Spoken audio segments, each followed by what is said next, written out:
దేవుడు మనల్ని ఎంతగానో ప్రేమించి ఆయన సన్నిధిని నడిపించాడు. ఈ దినం దేవుడు మనకు అనుగ్రహించిన వాక్య భాగాన్ని చదివి వాక్యాన్ని ధ్యానం చేద్దాం.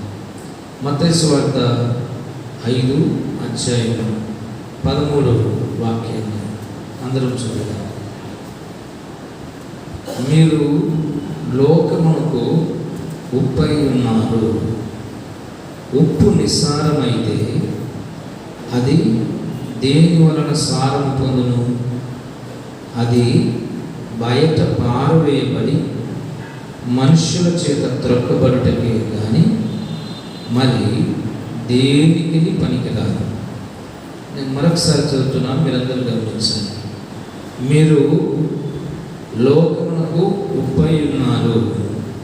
ఉప్పు నిస్సారమైతే అది దేని వలన సారం పొందును? అది బయట పారవేయబడి మనుష్యుల చేత త్రొక్కబడుటకే కానీ మరి దేనికి పనికి రాదు. దేవుడి వాక్య భాగము దీవించుగాక. ఆమేన్, ఆమేన్, ఆమేన్. చక్కటి సంగతి మనం చదువుకున్నాం. ప్రభువైన యేసుక్రీస్తు వారు ఆయన వెంబడించినటువంటి శిష్యులతోనూ ఆయనను నమ్మిన ప్రజలతోనూ ఈ మాటలు చెబుతూ ఉన్నాడు. ఎంత చక్కగా ఈ మాటలు అంటున్నాడు. 5 అధ్యాయాలలో ఆయన జన సమూహములను చూచి కొండ ఎక్కి కూర్చుండగా ఆయన శిష్యులు ఆయన వద్దకు వచ్చి, ఇది ప్రజలతోనూ ప్రభువు వారి శిష్యులతోనూ ఈ మాట చెబుతున్నాను. ఏమని అంటే, మీరు లోకానికి ఉప్పై ఉన్నారు. ఉప్పు లోకానికి, లోకము ఉప్పునకు పెద్ద సంబంధం కలిగి ఉంది. మీరు లోకానికి ఉప్పై ఉన్నారు. అలాంటి మీరు ఎలాగ బ్రతకాలో, ఎలాగ జీవించాలో నేను చెబుతున్నాను, వినండి అని ప్రభువారు తెలియజేస్తూ ఉన్నారు. నేనెవరిని అని నువ్వు ప్రశ్న వేసుకుంటే యేసుక్రీస్తు వారు ఇచ్చే సమాధానం ఏంటంటే, నా కుమారుడా, నా కుమార్తె, నీవు ఉప్పు లాంటి దానివమ్మా. అయ్యా, నీవు ఉప్పు లోకానికి ప్రభు అంటున్నాడు. నిప్పు కాదు, ఉప్పు అంటున్నాడు. చాలా మంది చెప్తా ఉంటారు, మా వాడు నిప్పు, మా పాప నిప్పు. ప్రభు ఏమంటున్నాడంటే, మీరు నిప్పులాగా కాదు ఉండాల్సిందే, ఉప్పులాగా ఉండండి. ఉప్పుకు చాలా సుగుణాలు ఉన్నాయి.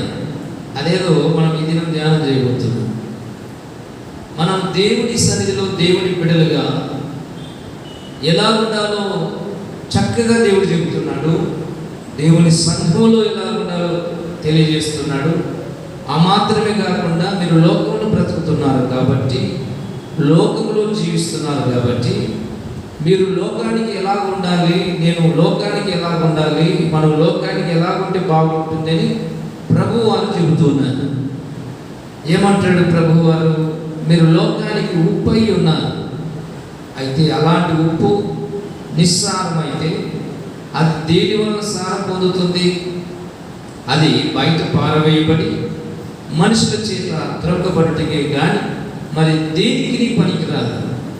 ఉప్పై ఉన్నటువంటి నీవు, లోకానికి ఉప్పై ఉన్న నీవు, లోక అక్కర్లు తీర్చే నీవు, లోక అవసరతలు తీర్చే నీవు, లోకంలో ప్రతి వ్యక్తికి ఎంతో విలువైనటువంటి నీవు, నీలో నుండి సారం వెళ్ళిపోతే ఆ సారమును మళ్ళీ ఎవరు తిరిగి తీసుకురాలేదు. దాన్ని ఏమంటారంటే నిస్సారము. ఇక్కడ 2 రకాల ఉప్పులు బైబిల్లో పేర్కొనడం జరిగింది. ఏంటి అంటే, సారమైనటువంటి ఉప్పు, నిస్సారమైనటువంటి ఉప్పు. సారము అంటే దానిలో ఉండాల్సినటువంటి ఖనిజ లవణాల మోతాదు ఎంత ఉండాలో అంత కలిగి ఉంటాం. దానికి ఉండవలసినటువంటి గుణములు ఏవైతే ఉన్నాయో ఆ గుణము కలిగి ఉండటం. ఈ గుణములు లేదా ఆ ఖనిజ లవణాలు ఉప్పులో నుంచి వెళ్ళిపోతే అది నిస్సారం అయిపోతుంది. క్రైస్తవుడు లోకానికి ఉప్పు, విశ్వాసి లోకానికి ఉప్పు, ప్రార్థనాపరుడు లోకానికి ఉప్పు, మంచి సాక్ష్యం కలిగి సాక్ష్య జీవితం కలిగిన బిడ్డ దేవుని నా సన్నిధిలో దేవుడు సృజించిన ఈ లోకంలో ఉన్న ప్రతి వ్యక్తికి ఉప్పులాగా ఉండాలని దేవుడు కోరుకుంటున్నాడు. హల్లెలూయా, హల్లెలూయా. నిప్పులాగా బ్రతుకుతున్నాడు బ్రదర్ మా వాడు అంటే నిప్పు అక్కర్లేదు, దేవుడికి ఉప్పు కావాలి. నిప్పు కాసేపటికి బొగ్గైపోతుంది, ఆ తర్వాత బూడిదైపోతుంది. ఉప్పు ఎప్పటికీ దాని రూపం మార్చుకోదు. సముద్రాల్లో తీయబడి లేదా నదుల్లో నుండి కొన్ని విధమైన నదుల్లో కూడా ఉప్పు తయారు చేస్తారు.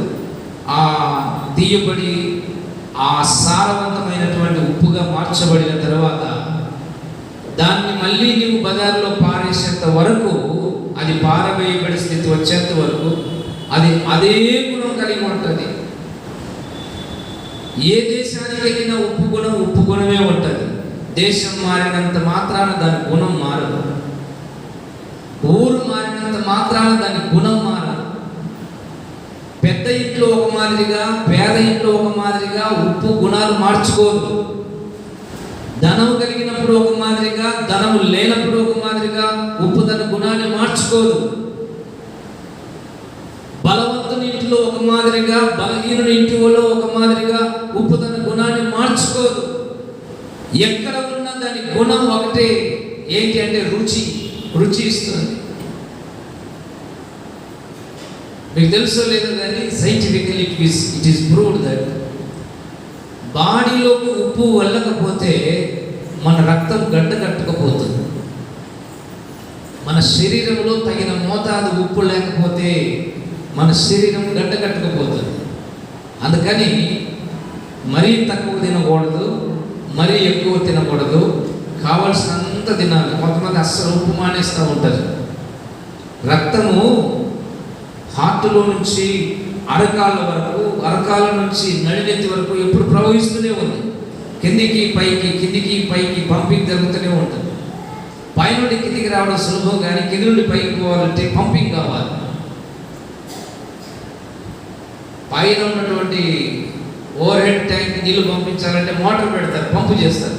మరి అరకాల నుండి నడినెత్తికి రక్తం రావాలంటే ఎలాగైతే సాధ్యం అంటే పంపింగ్ చేయాలి. ఆ పంపింగ్ జరగాలంటే మన బ్లడ్ థిక్నెస్ కావాల్సినంత సైజే ఉండాలి. ఎక్కువ ఉంటేది పైకి ఎగవాకలేదు. అందుకని దానికి ఉప్పు కలపాలి. సర్వసాధారణంగా దేవుడు మన శరీరంలోనే కొంత మోతాదు లవణాలను పెట్టాడు. కానీ మనం పని చేయడం ద్వారా, ఆలోచించడం ద్వారా, పరిగెత్తడం ద్వారా, అలసిపోవడం ద్వారా అవి క్రమేణా తగ్గిపోతూ ఉంటాయి. దాన్ని మళ్ళీ ఫీడ్ చేయాలి అంటే ఇవి అందజేయాల్సిందే. ఉప్పుకి ఇంత గుణం ఉంది. బ్లడ్ని ప్రెషర్ కంట్రోల్లో పెట్టేంత గుణం ఉంది. ఉప్పుకి ఎలాంటి వాసన ఉండదు. ఉప్పు వాసన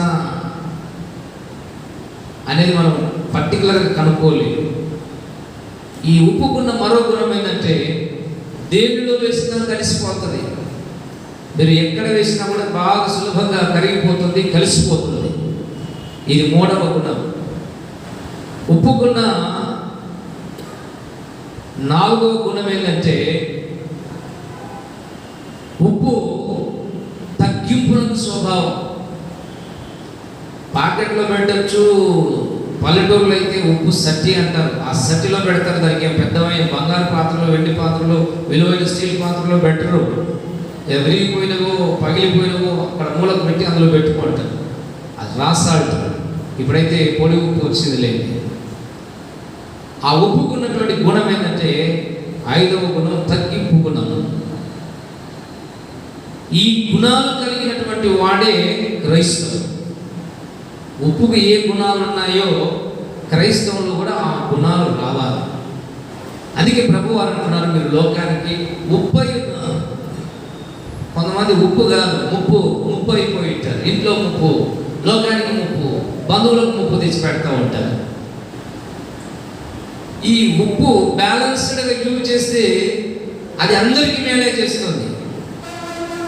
ఎక్కువ తక్కువ జరిగితేనే ఇబ్బందులు అవుతూ ఉంటాయి. కడుపు నిండా తృప్తిగా భోజనం చేయాలంటే కావలసినంత ఉప్పు వాడుకోవాలి. ఇది అందరికీ సాధ్యపడదు. వంట చేసే వాళ్ళకు ఎక్స్పీరియన్స్ ఉండాలి. కొత్త కోడలికి వంట చేయమని చేతికి ఇచ్చారనుకోండి, పప్పులు ఎంత ఉప్పు ఏమో తెలిసిపోతుంది. ఈ కొత్త కోడళ్ళ కాదా అని తెలుసుకోవచ్చు.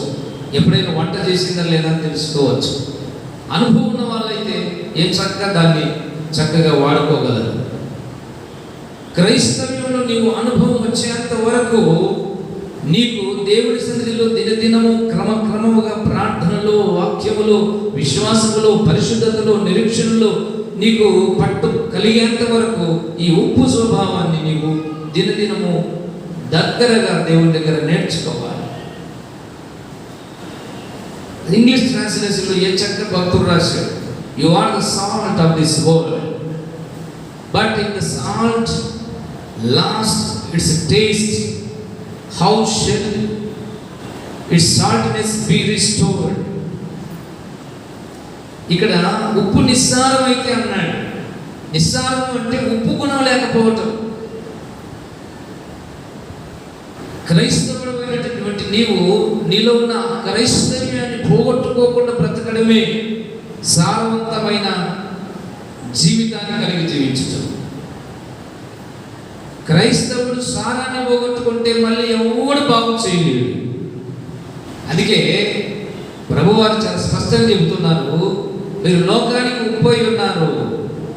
ఈ ఉప్పుకు ఉండాల్సిన గుణాలన్నీ కలిగి ఉండండి. లోకంలో మీరు మంచి వెలుగై ఉన్నారు. ప్రభు చిత్తమైతే ఆ మాట మరొకసారి ధ్యానం చేద్దాం. నేను దేవుడి సన్నిధిలో ఉప్పులాగా బ్రతకాలని మనం ఆయన సన్నిధిలో ఆరాధించాలి. ఆయన దగ్గర ప్రార్థన చేయాలి.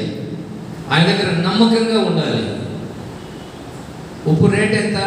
మీరు కొనే మార్కెట్ వస్తువులన్నింటిలో చీపెస్ట్ కాస్ట్ ఏదంటే సాల్టే.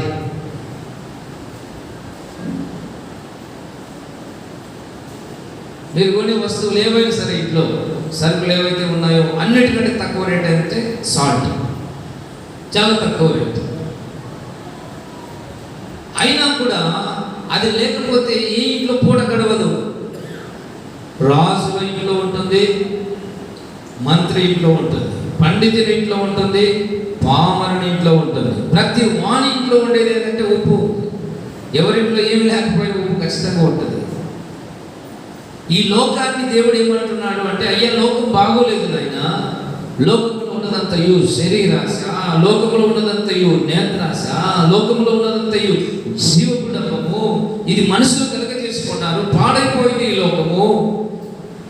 భూలోకంలో దేవుడి సన్నిధిలో చెడిపోయి ఉంది అని ఆదికాండం 6:12 రాయబడింది. నోవా కాలంలో దేవుడు భూలోకాన్ని చూచినప్పుడు భూలోకం అంతయు చెడిపోయి ఉంది.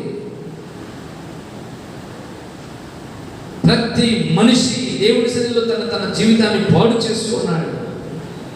ఇలాంటి లోకానికి మేలు చేసేవాడు కావాలి, మంచి చెప్పేవాడు కావాలి, పరిశుద్ధత నేర్పించేవాడు కావాలి, సన్మార్గంలోనికి నడిపించేవాడు కావాలి, సత్యాన్ని బోధించేవాడు కావాలి, సర్వశక్తుడైన యేసునాథుని పరిచయం చేసేటువంటి మంచి ప్రార్థనాపరుడు కావాలి. అందుకే ప్రభు వారు చెప్తున్నారు, మీరే ఆ పనులన్నీ చేయగలిగినటువంటి వాళ్ళు, వాక్యాన్ని చెప్పగలిగిన వాళ్ళు, సాక్ష్యాన్ని పంచగలిగిన వాళ్ళు, ప్రభువును పరిచయం చేయగలిగిన వాళ్ళు, ప్రార్థన నేర్పించగలిగిన వాళ్ళు, భక్తి మార్గంలో చెడిపోయిన ప్రజలను కూడా దేవుని సన్నిధికి తీసుకురాగలిగిన వాళ్ళు మీరే. కాబట్టి మీరు అలాగే ఉండండి. Don't change your character at any cost. Even if you want to be died, can die, but you should not leave your character. చనిపోవాల్సి వస్తే చావు, కానీ నీ పరిశుద్ధతను పోగొట్టుకోవద్దు. నీకున్న గుణాన్ని పోగొట్టుకోవద్దు, నీ నీతిని చేజార్చుకోవద్దు, నీ భక్తిని పోగొట్టుకోవద్దు, నీ విశ్వాసాన్ని చేజార్చుకోవద్దు, నీకున్న మోకాటి ప్రార్థనను, నీకున్నటువంటి బైబిల్ పఠనాన్ని, నీకున్న పరిచర్యలో ఉన్న ఓ మంచి ఆసక్తిని పోగొట్టుకోవద్దు. నా ప్రియ దేవుని సంగమా, దేవుని పెట్టారా, మనం దేవుడికి ఎంత విలువైన వాళ్ళమో చూడండి. లోకమంతా దేవుని దృష్టిలో ఏమాత్రం కూడా యోగ్యత లేదు. అందులో క్రైస్తవుని పెడితే దానికి విలువ వచ్చేస్తుంది. గుమగుమలాడే మసాలా వంటలు కూడా ఉప్పు లేకపోతే దాని విలువ తేలిపోతుంది, ప్రయోజనం ఉండదు. ఈ లోకంలో అందమున్నా, సౌందర్యమున్నా, భవంతులున్నా, ధనమున్నా, జ్ఞానమున్నా, విద్య ఉన్నా, ఎన్ని ఉన్నా క్రైస్తవ్యం అనేది ఉప్పు లాంటిది. ఇది పడకపోతే దానికి విలువ లేదు.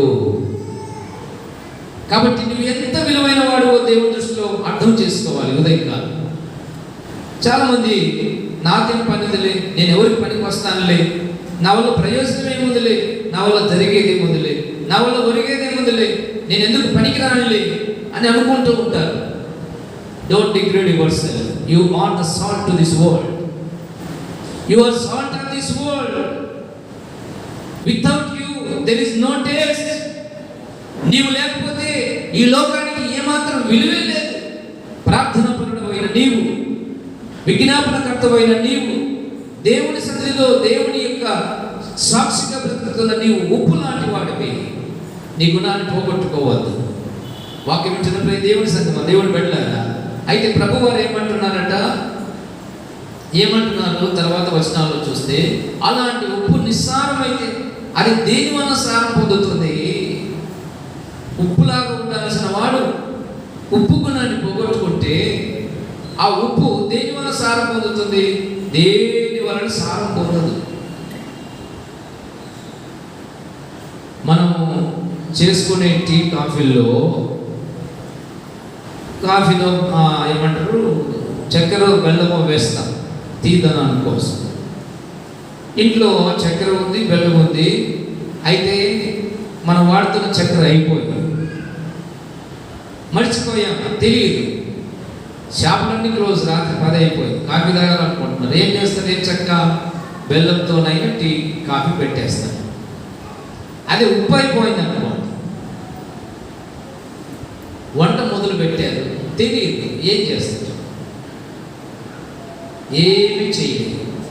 ఉప్పుకు సబ్స్టిట్యూషన్, ఉప్పుకు మళ్ళీ ప్రతి ఇంకొకటి ఏది లేదు. ఉప్పుకు ఎవరు సాటి? ఉప్పే సాటి. తెలుగులో ఒక పద్యం ఉంది, ఉప్పు కప్పు రంగు నొక్క పోలిక నుండు చూడ చూడ రుచులు జాడ వేరు. ఉప్పు కప్పురము చూడటానికి ఒక మాదిరిగా ఉంటాయి, కానీ రుచులు వేరు. నేను చిన్న ఉన్నప్పుడు మా నాన్నమ్మ గారు కర్పూరం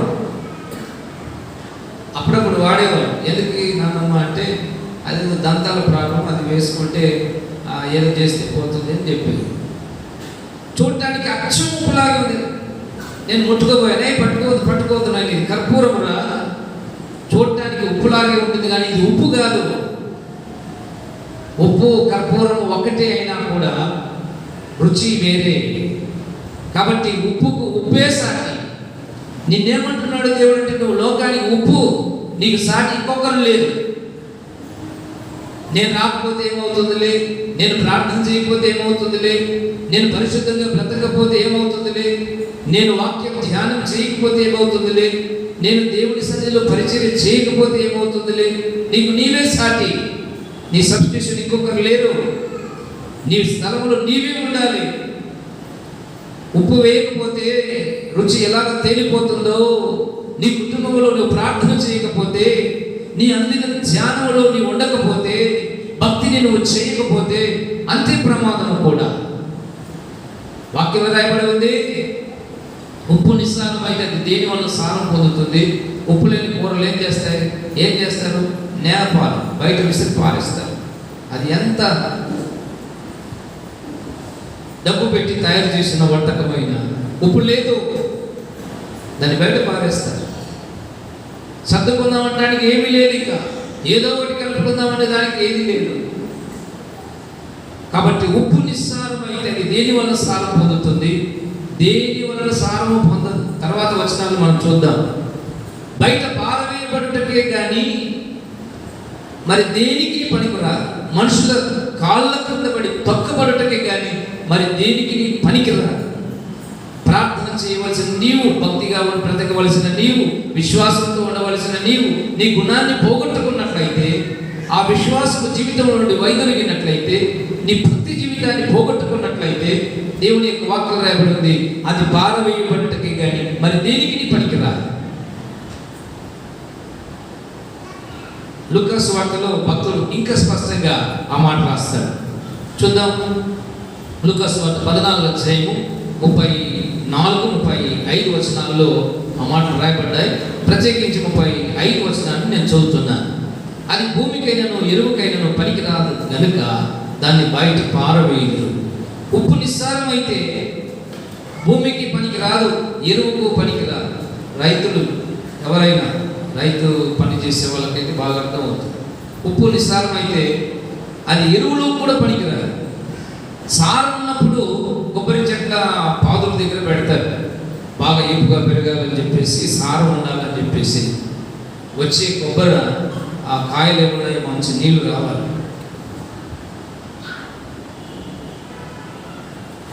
ఈ ఉప్పుకున్నటువంటి ఈ సుగుణం పోకుండా కాపాడుకోవాలి. ఒక్కసారి నిస్సారం అయితే ఆ జీవితం వ్యర్థం. అది ఎరువు కూడా పనికిరాదు, నేలలో వేయటానికి పనికిరాదు. అందుకే ఏం చేస్తారంటే బజార్లో వేస్తారు. క్రీస్తు లేని క్రైస్తవ్యం బజారు పాలవుతుంది, నవ్వుల పాలవుతుంది, అవమానాల పాలవుతుంది, అపహాస్య పాలైపోతుంది. భక్తి లేనటువంటి క్రైస్తవ్యం బయట పారవేయబడుతుంది. ఏం కాదు అనుకుంటున్నావా? ఒక్క ఆదివారం మందిరానికి వెళ్ళకపోతే ఏమవుతుంది? ఒక్క ఆదివారం పరిశుద్ధ పనులు వేయకపోతే ఏమవుతుంది? ఒక ఆదివారం ఆరాధించకపోతే ఏమవుతుంది? ఏమవుతుంది అనుకుంటున్నావా? క్రమంగా నీలో ఉన్న సారం తగ్గిపోతుంది. నిస్సారవంతమైన జీవితం. మా ఇంట్లో అప్పుడప్పుడు ఇబ్బందులు వస్తూ ఉంటాయి. ఏమి ఈరోజు ఉప్పు ఎక్కువ వేసావు అంటే, ఇది వేరే కంపెనీ సాల్ట్, అంతకుముందు వాడేది కొంచెం వేసినా బాగా ఉప్పు అయ్యేది, ఇది అవటం లేదు అని. నాకు ఈరోజు కానీ బల్బు వెలగలేదు. ఎక్కువ వేసినా కూడా అది ఉప్పు అవటం లేదంటే నిస్సారం అయిపోయి. ఆ కంపెనీ బ్రాండ్ ఏదైనా కానీ దాంట్లో సారం లేదు. అందువల్ల ఎంత వేసినా కూడా ఉప్పు గుణం రావటం లేదు. బాగున్న ఉప్పు చిటికెడు చాలు. భక్తి జీవితం నీలో ఉంటే నీ మోకాడి ప్రార్థన దేవుడు వింటాడు, ఆలోకిస్తాడు. విశ్వాసం లేకుండా, పరిశుద్ధత లేకుండా, నీతి లేకుండా, యథార్థమైన భక్తి లేకుండా ఎన్ని సంవత్సరాలు మనం ఇలాగ బ్రతికినా కూడా క్రైస్తవ్యంలో దానివల్ల ఒరిగేది ఏమి లేదు.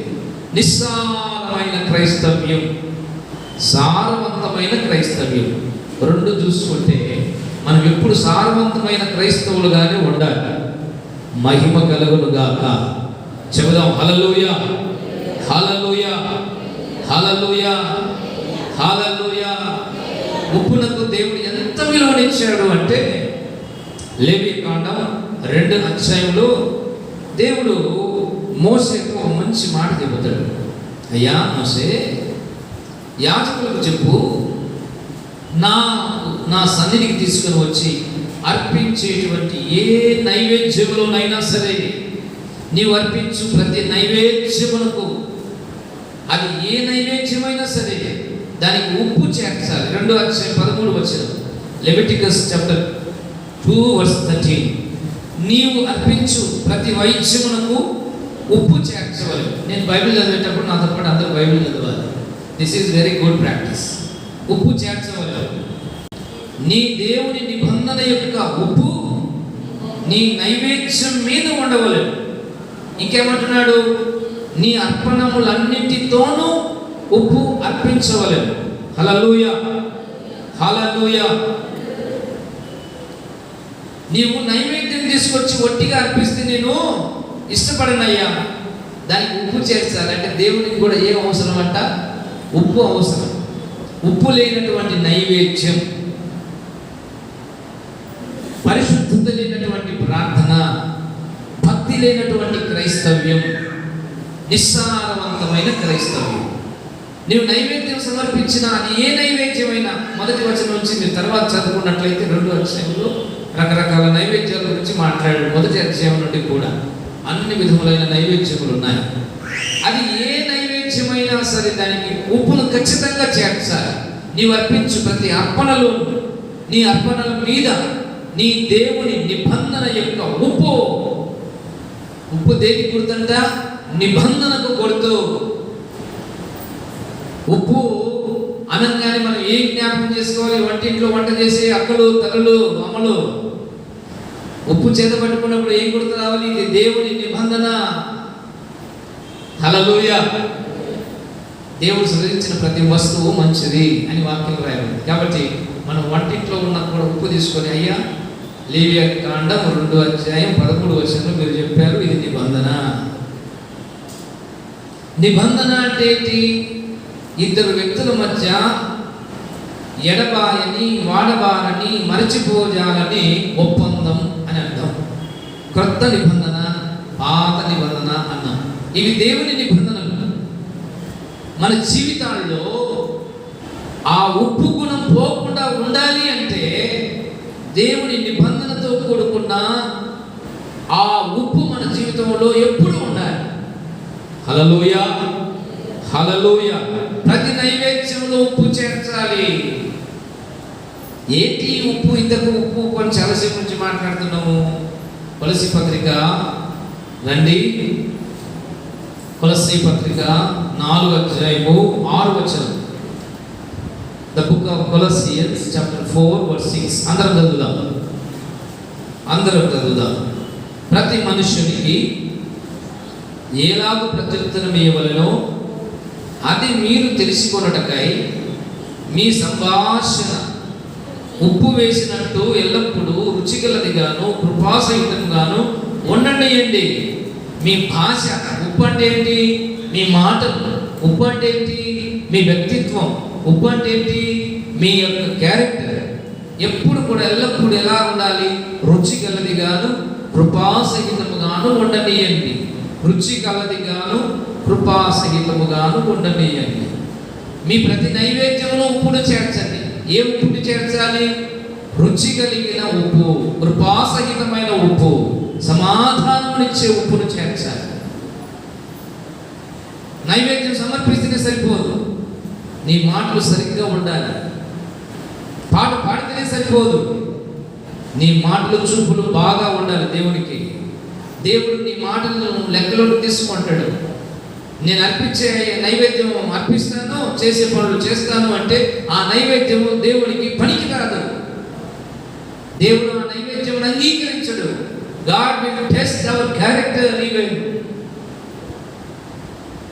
కయీను, హేబేలు దేవుని సన్నిధిలో అర్పణలు అర్పించేటప్పుడు కయీను తన నోటితో పనికిమాలిన మాటలు మాట్లాడుతూ వచ్చాడు. బలులైతే అర్పిస్తున్నాడు, ధాన్యమైతే దేవుడు తీసుకొస్తున్నాడు, భాగము, దశమ భాగము, స్వేచ్ఛాత్మను సమర్పిస్తున్నాడు. కానీ ఆ మనిషి నోరు బాగలేదు. దేవుడు మన కానుక చూస్తాడా? మన హృదయం చూస్తాడా? చెప్పండి చెప్పండి. ఏం చూస్తాడు? హృదయం చూస్తాడు. మన చేతులు చూడండి. దేవుడు ఎప్పుడు కూడా మనం ఎంత ఇస్తున్నామని దేవుడు చూడండి. మన జోబులు ఎంత ఉండేది దేవుడు చూడు. మన బీరువాలు ఎంత ఉండేది దేవుడు చూడు. మన అకౌంట్లు ఎంత ఉండేది దేవుడు చూడు. మనం ఏమి ఇస్తున్నామని దేవుడు చూడు. ఎలాగ ఇస్తున్నామో దేవుడి సన్నిధిలోని చూస్తాడు. దేవుడికి మహిమ కలుగును గాక. చెప్పండి కూడా దేవుడి మహిమ. మీరు అర్పించు ప్రతి నైవేద్యము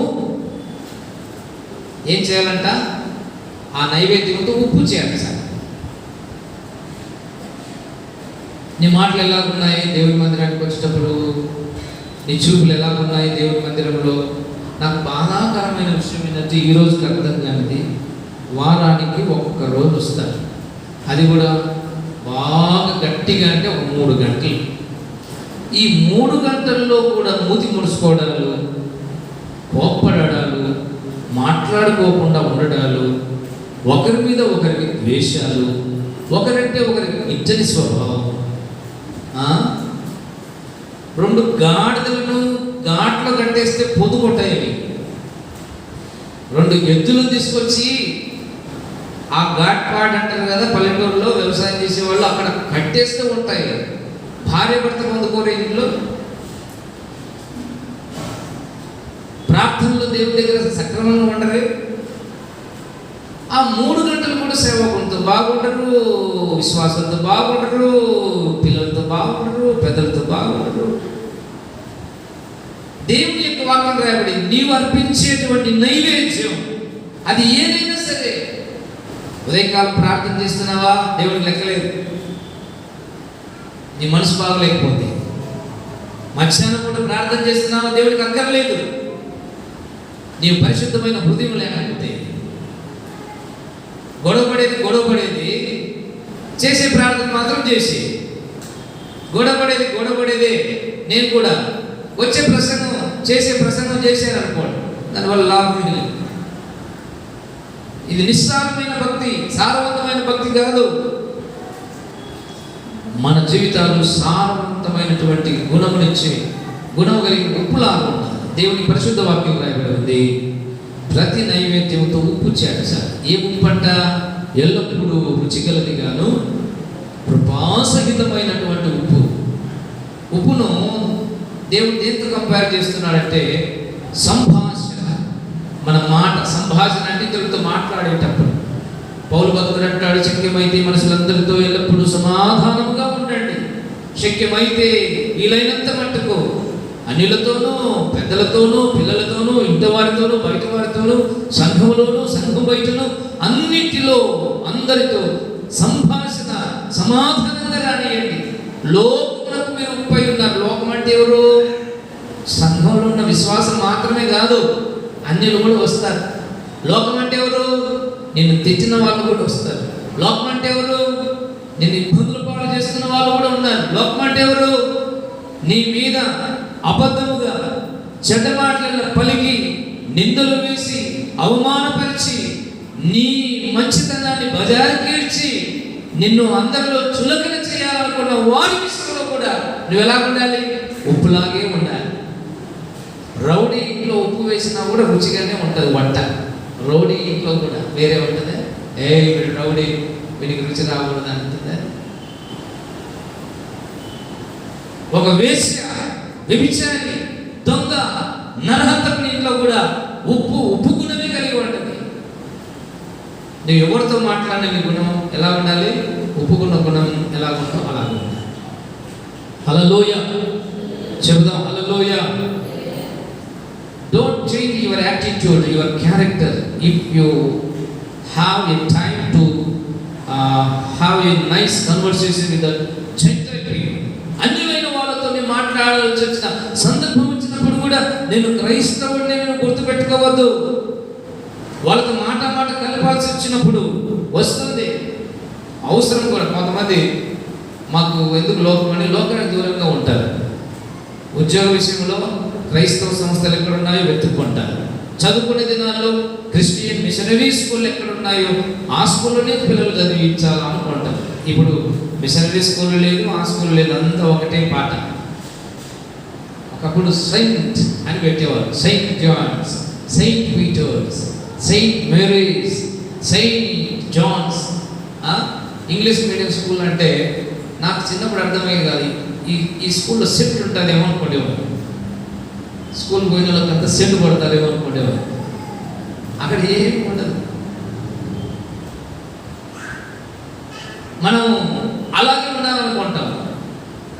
ఇక పెళ్ళిళ్ళు చేసుకోవాల్సి వచ్చినప్పుడు కూడా కదా, మనం ఏ సహవాసమో మన సహవాసంలో ఉన్న మన సహవాసంలో ఆ ఇబ్బంది లేదు. మనం ఎక్కడైనా చేసుకుంటాం, మనకి ఇబ్బంది లేదు. ఏమో మేము మార్చుకుంటామని నీకేం తెలుసు, కానీ మళ్ళీ చెప్పేవాళ్ళు కూడా లేకపోతే చాలా సహవాసాలు అంటే క్రిస్టియన్ మినిస్ట్రీస్లో వాళ్ళు ఏ సంఘమో ఆ సంఘంలోనే పెళ్లి చేసుకుంటారు, ఆ సంఘానికి ఇస్తారు. పెళ్లి చేసుకోవాల్సి వస్తే వేరే వాళ్ళకి ఎవరు వేరే వాళ్ళ దగ్గర చేసుకుని ఎందుకు ఇబ్బందులు అనుకుంటారు. ఇది ఒక విధమైన జాడ్యం. లోకంలో 2 రకాల కేటగిరీస్ ఉన్నాయి. నేను క్రైస్తవుతో మాట్లాడతాను, నేను క్రైస్తవుతోనే పనిచేస్తాను, నేను క్రైస్తవ సంస్థలోనే ఉంటాను, నేను క్రైస్తవ్యం. క్రైస్తవం ఇస్ నాట్ ఎ రిలీజియన్. క్రైస్తవ ఒక మతము కాదిది, క్రీస్తునందు తిరిగి జన్మము, క్రీస్తునందు తిరిగి జన్మము. క్రైస్తవ్యం అంటే ఏంటి? తిరిగి జన్మించడం, క్రీస్తులో జన్మించడం, క్రీస్తు వల్లే బ్రతకడం, క్రీస్తు వల్లే నడుచుకోవటం. యేసు ప్రభు వారు ఏమన్నారు? నేను పాపులను పిలువవచ్చింది కానీ చెప్పండి నీతిమంతులను పిలువ రాలేదు. నేను క్రైస్తవుల కొరకు రాలేదని చెప్పాడు యేసు ప్రభు వారు. ఎవరి కోసం వచ్చాడు? అన్యుల కోసం వచ్చాడు. మనం ఎవరి కోసం ఉన్నాం? మా సంఘానికి ఒకసారి రా. ఎవరు పిలుస్తాం? అన్యులు పిలుస్తున్నారా? ఇంకొక సంఘం వాళ్ళు పిలుస్తున్నారా? మనకు ధైర్యం లేదు, అన్యుల స్వార్థ చెప్పి దమ్ము ధైర్యం లేదు.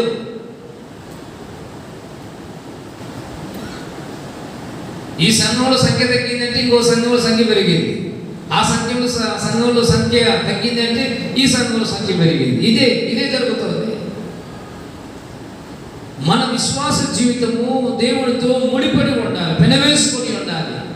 అది దేవుడు కోరుకుంటున్నాడు, అదే దేవుడు కావాలనుకుంటున్నాడు. వాక్యం నా ప్రియ సహోదరులారా, మనం లోకంలో ఉన్నాం, లోకంలో ఉండాల్సిందే, మన బ్రతకంతా లోకం విడవలసిందే. ఈ కొంతమందికి జాడ్యం ఉంది. మన మన మన మతము, మన కులము, మన మతము, ఇది అన్యులు వాళ్ళు పోట్లాడుకుంటున్నారు, నా కులం నా మతం అని. ఇంకా ఆ తెగులు మనకు కూడా కావాలా? మా సంఘము, నా సంఘము, మా మినిస్ట్రీ, మా పద్ధతులు ఈ వదిలిపెడతాం. కొరింథీయులకు రాసిన అపోస్తలుడైన పౌలు మొదటి పత్రిక 5వ అధ్యాయంలో ఒక మంచి మాట అంటాడు. చదువుదాం ఆ మాట. అపోస్తలుడైన పౌలు కొరింథీయులకు రాసిన మొదటి పత్రిక 5వ అధ్యాయంలో నేను 9వ వచనం నుంచి చదువుతున్నాను. జారులతో సాంగత్యం చేయవద్దని నా పత్రికలో మీకు రాసి ఉంటుంది. అయితే ఈ లోకపు జారులతోనైనను, లోపులతోనైనను, దోచుకుని వారితోనైనను, విగ్రహారాధకులతోనైనను ఏమాత్రము సాంగత్యము చేయవద్దని కాదు.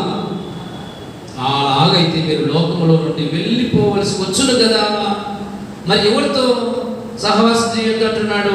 ఇప్పుడు సహోదరుడు పడినటువంటి వాడెవడైనా, అంటే రక్షింపబడి మారు మనసు పొంది, పాపక్షమాపణ పొంది, బాప్తిసం పొంది, పరిశుద్ధ బలులలో చేయి వేస్తూ, ఒకవేళ అలాంటి వాడు జారుడుగా ఉంటే, అలాంటి వాడు లోబిగా ఉంటే, అలాంటి వాడు మళ్ళీ విగ్రహాలైపోతే, అలాంటి వాడు మళ్ళీ తిట్టుబోతుగా ఉంటే, అలాంటి వాడు మళ్ళీ త్రాగుబోతుగా ఉంటే, అలాంటి వాడు మళ్ళీ దొంగ దోచుకుని వాడుగా ఉంటే, అలాంటి వారితో సాంగత్యము చేయకూడదను, భుజింపకూడదని మీకు రాయిచున్నాను.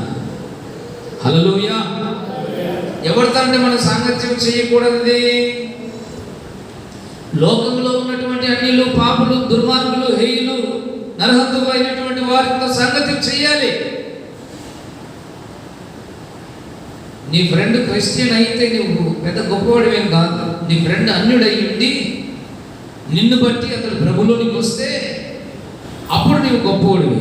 నీ పొరుగువాడు క్రైస్తవుడే అయ్యి ఉంటే, చాలా మంది ఇల్లు ఎదుర్కొనేటప్పుడు పక్కన ఇరుగు పొరుగు క్రైస్తవులు ఉంటే ఎంత బాగుండును అని ప్రార్థన చేసుకుని వెళ్తారు. ప్రభువా, మేము ఇల్లు దిగుతున్నాము ఆయన, ఇంటి అనుకున్నోళ్ళు, ఇంటి ముందు ఉన్నోళ్ళు, ఇంటి పక్కన ఉన్నోళ్ళు, ఇంటి పైన ఉన్నోళ్ళు, ఇంటి కింద ఉన్నోళ్ళు, స్తోత్రం స్తుతి ప్రార్థన చేసే వాళ్ళు దొరికితే చాలు ఆయన అని ప్రార్థన చేసుకుని వెళ్తారు. ప్రభు ఏమంటున్నాడు పౌలు ద్వారా? కాదు, అట్లాగైతే మన లోకంలో వెళ్ళి భోజనం చేయాలని భోజనం హోటల్లో మన విగ్రహాలు దగ్గర పొద్దున పూజ చేస్తారు, వంట చేస్తారు, మళ్ళీ తినకూడదు. అలాగంటే సరుకులు తెచ్చుకోకూడదు. సూపర్ మార్కెట్లో వాడు చేసే పని అది, కూరగాయల మార్కెట్లో పొద్దునే చేసే పని అది. అవునా కదా? మరి సరుకులే కొనకూడదు, మీరు బియ్యం కొనకూడదు, కందిపప్పు కొనకూడదు, ఆయిల్ కొనకూడదు. మీరు కొని ఆయిల్ ప్యాకెట్ మీదనే ఉంటుంది ఆ విగ్రహం బొమ్మ. తెచ్చుకోరే, తెచ్చుకుంటారు, తెచ్చుకోరా, హ్యాపీగా తెచ్చుకోరే, మోసుకొచ్చేది మీరే. అలాగైతే లోకం నుంచి వెళ్ళిపోవలసి వచ్చును. నేను వాటి గురించి చెప్పడం లేదంటాడు పౌలు. అవి ఉండాలి సరే, మీరు ప్రార్థన చేసి పరిశుద్ధం అయిపోతాయి.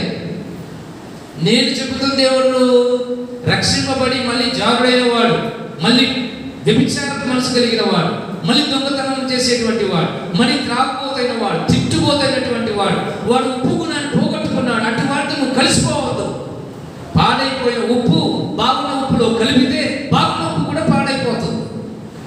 తెలుసా? ప్రాక్టికల్గా చేసి చూస్తారా? చేయండి. ఉప్పు నిస్సారం ఎలాగైపోతుందంట?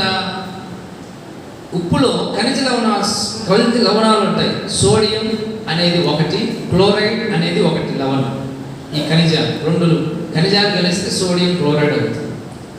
వీటితో వేరే ఖనిజం ఏదైనా మళ్ళీ కలిపితే ఉప్పు పాడైపోతుంది. సోడియం క్లోరైడ్, ఇనుము తాకితే ఉప్పు పాడైపోతుంది. స్టీల్ తాకితే ఉప్పు పాడైపోతుంది. కొన్ని ఉన్నాయన్నమాట, అవి తాకితే పాడైపోతుంది. ఇలా పాడైపోయిన ఉప్పు మనం ఎలా తెలుసుకుంటాం? ఈ ఉప్పు పాడైపోయిందంటే చేయి పెట్టంగానే తడి నీళ్లుగా అయిపోతుంది. అంటే దాని సారం పోయిందని అర్థం. ఈ సారం పోయినటువంటి ఉప్పులో మంచి ఉప్పు పోస్తే అది కూడా పాడైపోతుంది. దేవుడిలో ఉండి ఎవడైనా పాడైపోయి, దేవుడిలో ఉండి భక్తిలో ఉండి ఎవడైనా విశ్వాసాన్ని పోగొట్టుకొని భ్రష్టుడై, తిరిగిపోతాయి, తిండిపోతాయి, విగ్రహాలకుడై, దుర్మార్గుడై, నరహంతకుడై, దేవుడిని దూషించేవాడై, అన్ని మత ఆచారాలు చేస్తూ తిండిపోతాయి, తిట్టుపోతాయి, అలాగ బ్రతుకుతూ ఉంటే అటు వాళ్ళు నువ్వు తిరగొద్దని దేవుడు చెబుతున్నాడు. ఆమేన్. చెబుదాం హల్లెలూయా. ఒకవేళ దేవుడు నీకు శక్తి ఇస్తే అతని కోసం ప్రార్థన చేయి, అతన్ని దేవుని మందిరానికి నడిపించడానికి ప్రయత్నం చేయి, కానీ నిన్ను అతన్ని బట్టి పాడు చేసుకోవద్దు. పెద్ద ప్రమాదం ఇది. అందరం చూస్తున్నాం రారాయన పాస్టర్లంతా అంతేగాని నేను ఎప్పుడో 5 ఏళ్ళప్పుడు దేవుడిని నమ్ముకున్నాడు. ఏమి లేదు క్రైస్తవుల్లో. ఏ పాస్టర్ చూసినా దశభాగం గురించి చెప్తాడు. మందిరం కడుతున్నారు, డబ్బులు ఇవ్వమంటారు, టీవీ పరిచయం డబ్బులు ఇవ్వమంటారు. ఇదే కానీ ఇంకేమైనా ఉందా కొత్తగా? ఈ దినాలు సెల్ ఫోన్లు వచ్చిన తర్వాత ఈ తెగులు మరీ ఎక్కువైపోయాయి. అన్ని ఇలాంటి పోస్టులు పెట్టడం లేదు. భక్తిపరమైనటువంటి వాళ్ళు దానికి కింద మన వాళ్ళే కామెంట్ చేసేది, బ్రదర్ సూపర్గా చెప్పారండి, మీరు చెప్పిన మాట చాలా బాగుందండి.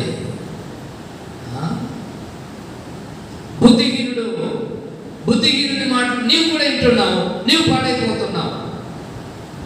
నిజంగా నీవు ఉప్పే నీ గుణాన్ని మార్చుకో. ఒప్పుకున్నటువంటి గుణం ఏంటంట? ఎప్పుడు రుచినిస్తుంది, ఎప్పుడు మేలు చేయాలని చూస్తుంది, ఎప్పుడు మంచి చేయాలని చూస్తుంది. అది ఎవరిని పాడు చేయదు. ఒప్పుకున్న మరో బృహత్తరమైన గుణం ఏంటంటే it is working as a preservative, అంటే కాపాడుతుంది. మనకి ఇప్పుడు ఫ్రిడ్జ్లు వచ్చాయి. సైంటిస్టులు ఫ్రిడ్జ్లు తయారు చేయకముందు, కనుక్కోకముందు మళ్ళీ ఎలాగ ఫుడ్ని కానీ, ఆహారాన్ని కానీ, పళ్ళని కానీ ఎలాగ నిల్వ వేసేవాళ్ళు అంటే ఉప్పులో పెడితే ఎన్ని రోజులైనా పాడేయకుండా ఉంటాయి. ఎన్ని రోజులైనా పండ్లైనా ఏవైనా సరే ప్రిజర్వేటివ్స్. రోమాలో అంటే ఈ రోమన్ కంట్రీస్లో అంతా కూడా, గ్రీస్ దేశస్తులంతా కూడా చేసే పని ఏంటంటే ఈ ప్రిజర్వేటివ్స్ ఈనాటికి కూడా ఉప్పును ఎక్కువగా వాడతారు. పాడవు. అందుకే మీరు ఇంట్లో పచ్చళ్ళు పెడతారు, 2 ఏళ్ళు వస్తుంది. ఉప్పులో నిల్వ చేస్తే అది ఎన్నో రోజులు వస్తుంది. కాపాడడం ఒక వ్యక్తి యొక్క జీవితాన్ని నాశనం చేయకుండా కాపాడే బాధ్యత ప్రతి క్రైస్తవుడి మీద ఉంది. బురద చల్లటం కాదు, బజారు తీర్చడం కాదు, భంగం చేయటం కాదు, వారి గురించి చెడుగా మాట్లాడటం కాదు. వాడు చెడిపోయిన వాడైనా నీ నోట మంచి పలకాలి, దేవుని ఎందుకు ఎలాగైనా నడిపించాలి, ప్రార్థించాలి, పని కట్టుకొని అతని కొరకు కన్నీళ్లు విడిచి ప్రార్థించి అనుభవంలోకి రావాలి. This salt is going to be act as a preservative. At the same time, it works as a sacrifice. తాను త్యజించుకుంటుంది ఉప్పు. రోమన్ కంట్రీస్ అంతా కూడా ఈనాటికి కూడా మమ్మీఫైయింగ్ చేస్తారు. మమ్మీలు అంటే చనిపోయిన వాళ్ళని 100 ఏళ్ల వరకు కాపాడవచ్చు, వాళ్ళ రూపం పోకుండా. ఈ రోజు కూడా ఎప్పుడో 15వ శతాబ్దంలో చనిపోయిన వాళ్ళ శరీరాలు అలాగే ఉన్నాయి. ఇంకా ఎముకలు ఇవన్నీ కూడా శరీరం కుళ్ళిపోకుండా. ఎలాగంటే ఉప్పులు దాచిపెట్టారు. ఈ మమ్మీఫైయింగ్ చేసేటప్పుడు ఎక్కువ మొత్తాలు ఉప్పు వాడతారు. ఇప్పుడైతే మనకు ఐస్ బాక్స్లు వచ్చాయి, చావంగానే ఆ బాక్స్ తెచ్చిపెట్టి ఫ్రీజర్లో పెడతారు. ఈ ఫ్రీజర్లు కూడా దేంతో పనిచేస్తాయంటే ఉప్పుతోనే. దాంట్లో ఉప్పు ఉంటేనే పనిచేస్తాయి, లేకపోతే వాక్యం వింటున్న నా ప్రియ సహోదరి సహోదరుడా, నీ జీవితము దేవునికి చాలా విలువైనది. అట్ ద సేమ్ టైం లోకానికి కూడా చాలా విలువైనది. ఈ రెండవ రకం క్రైస్తవులు ఎలా ఉంటారు? మొదటి రకం క్రైస్తవులు ఏంటంటే, నేను క్రైస్తవులు, క్రైస్తవ సహవాసము, క్రైస్తవ స్కూళ్ళు, క్రైస్తవ కాలేజీలు, క్రైస్తవ పెళ్ళిళ్ళు, క్రైస్తవ విద్య, ఉద్యోగం అన్నీ. ఈ రెండవ రకం ఏంటంటే, రెండు పక్కన ఉంటారు, ఇటు ఉంటారు అటు ఉంటారు. లోకం కావాలి, క్రైస్తవ్యం కావాలి. ఈ రెండు రకాల ప్రజలతో జరిగిందేమీ లేదు. అయితే దేవుని దృష్టిలో నిజముగా ఉప్పునకు కలిగిన గుణములు కలిగి అన్నింటిలో దేవుడికి ఇష్టంగా జీవించేవాడు లోకానికి పనికి వస్తాడు. దేవుడు మనకు ఎందుకు రక్షణ ప్రసాదించాడంటే, మనమేదో మోక్షరాజ్యం పోయి అక్కడ ఆ పాడి స్తుతి గీతాలు పాడి దేవుడిని మెప్పించడానికి మాత్రము కాదు. అది ఎలా జరుగుతుంది? దేనికోసం పెట్టాడు అంటే, నీవు ఎవరితో మాట్లాడతావో నీ గుణములు వారిలోనికి ప్రవహించాలి. నీవు ఎవరి కోసం ప్రార్థన చేస్తావో దేవుడు వాళ్ళలో కార్యాలు జరిగించాలి. నీవు ఎవరి కోసం కన్నీళ్లు విడిస్తావో వాళ్ళు రక్షింపబడాలి. నీవు ఎవరి నిమిత్తమై ఏడ్చి ప్రలాపించి ప్రభు సన్నిధిలో విజ్ఞాపన చేస్తావో ఆ వ్యక్తి దేవుని సొంతం కావాలి. అందుకొరకు దేవుడు నిన్ను ఏర్పాటు చేసుకున్నాడు. ఉప్పు ఎలాగైతే ప్రతి ఇంట్లోకి వెళ్తుందో అలాగ నీ క్రైస్తవ్య జీవితం ప్రతి వ్యక్తికి మాధుర్యం కావాలి. నీతో ఎవరు మాట్లాడినా కూడా క్షణంలో మారిపోవాలి. నీలో ఉన్న మంచి గుణాలు బయటపడాలి. ఉప్పుతో అనుభూతి ఎలా మర్చిపోలేరో అలాగా నీతో మాట్లాడిన ప్రతి వ్యక్తి దేవుని చూసేటువంటి అనుభవంలోకి రావాలి. దేవునికి మహిమ కలుగును గాక. చెబుదాం హల్లెలూయా, హల్లెలూయా. ఈ క్యారెక్టర్స్ మనకున్నాయా? ఉప్పుకున్న సుగుణాలు. నీళ్ళలో వేస్తే కరిగిపోతుంది, పాలలో వేస్తే కరిగిపోతుంది, మజ్జిగలో వేస్తే కరిగిపోతుంది, ఎందులో వేసి మనం అలా స్పూన్ పెట్టి గరగర తిప్పితే ఎంచక్కగా కరిగిపోతుంది. కలిసిపోయే జీవితం క్రైస్తవ జీవితంగా ఉండాలి. నీ జీవితం అలా ఉండాలి. కొందరితోనే మాట్లాడతారు, కొందరితో మాట్లాడతారు. కొందరు పక్కలో కూర్చోవడానికి ఇష్టపడతారు, ఇంకొందరు పక్కన కూర్చోరు. కానీ ప్రభు నిన్ను దాని కొరకు సృజించలేదు. రక్షింపబడిన ప్రతి బిడ్డ దేవుని దృష్టిలో లోకానికి ఉప్పులాగా బ్రతకాలని దేవుడు కోరుకుంటున్నాడు. చెప్పండి కూడా దేవుని మహిమ పలుకుదాం, బిగ్గరగా దేవుని స్తుతిద్దాం. హల్లెలూయా, హల్లెలూయా.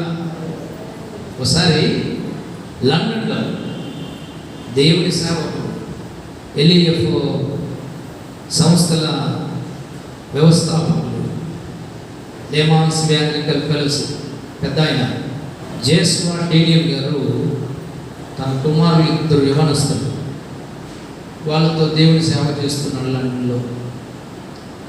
దేవుడు చెప్పాడట, ఈ ఊరు ఈ నువ్వున్న నివాసం ఉంటున్న పట్టణం చివరిలో ఓ ప్రాంతం ఉంది, ఆ ప్రాంతానికి వెళ్ళి నువ్వు స్వార్థ చెప్పాలి అన్నాడు. ఎవరికి స్వార్థ చెప్పాలి ప్రభు అని అడిగింది. వెళ్ళు, నేను చెప్తాను పో అన్నాడట. వెళ్తూ ఉంటే ఆయనకు అర్థమైంది అది రెడ్ లైట్ ఏరియా, వేశ్యలు నివసించే ప్రాంతం లండన్లో. లైసెన్స్డ్ వ్యభిచారం జరుగుతున్నటువంటి ఓ భయంకరమైనటువంటి స్థలం. పిల్లలు 10 ఏళ్ళు ఒకరు, 12 ఏళ్ళు ఒకరు తండ్రికి చేతుడు వాదుడుగా వెళ్తున్నారట వీధుల్లో. అసహ్యమైనటువంటి వస్త్రధారణ,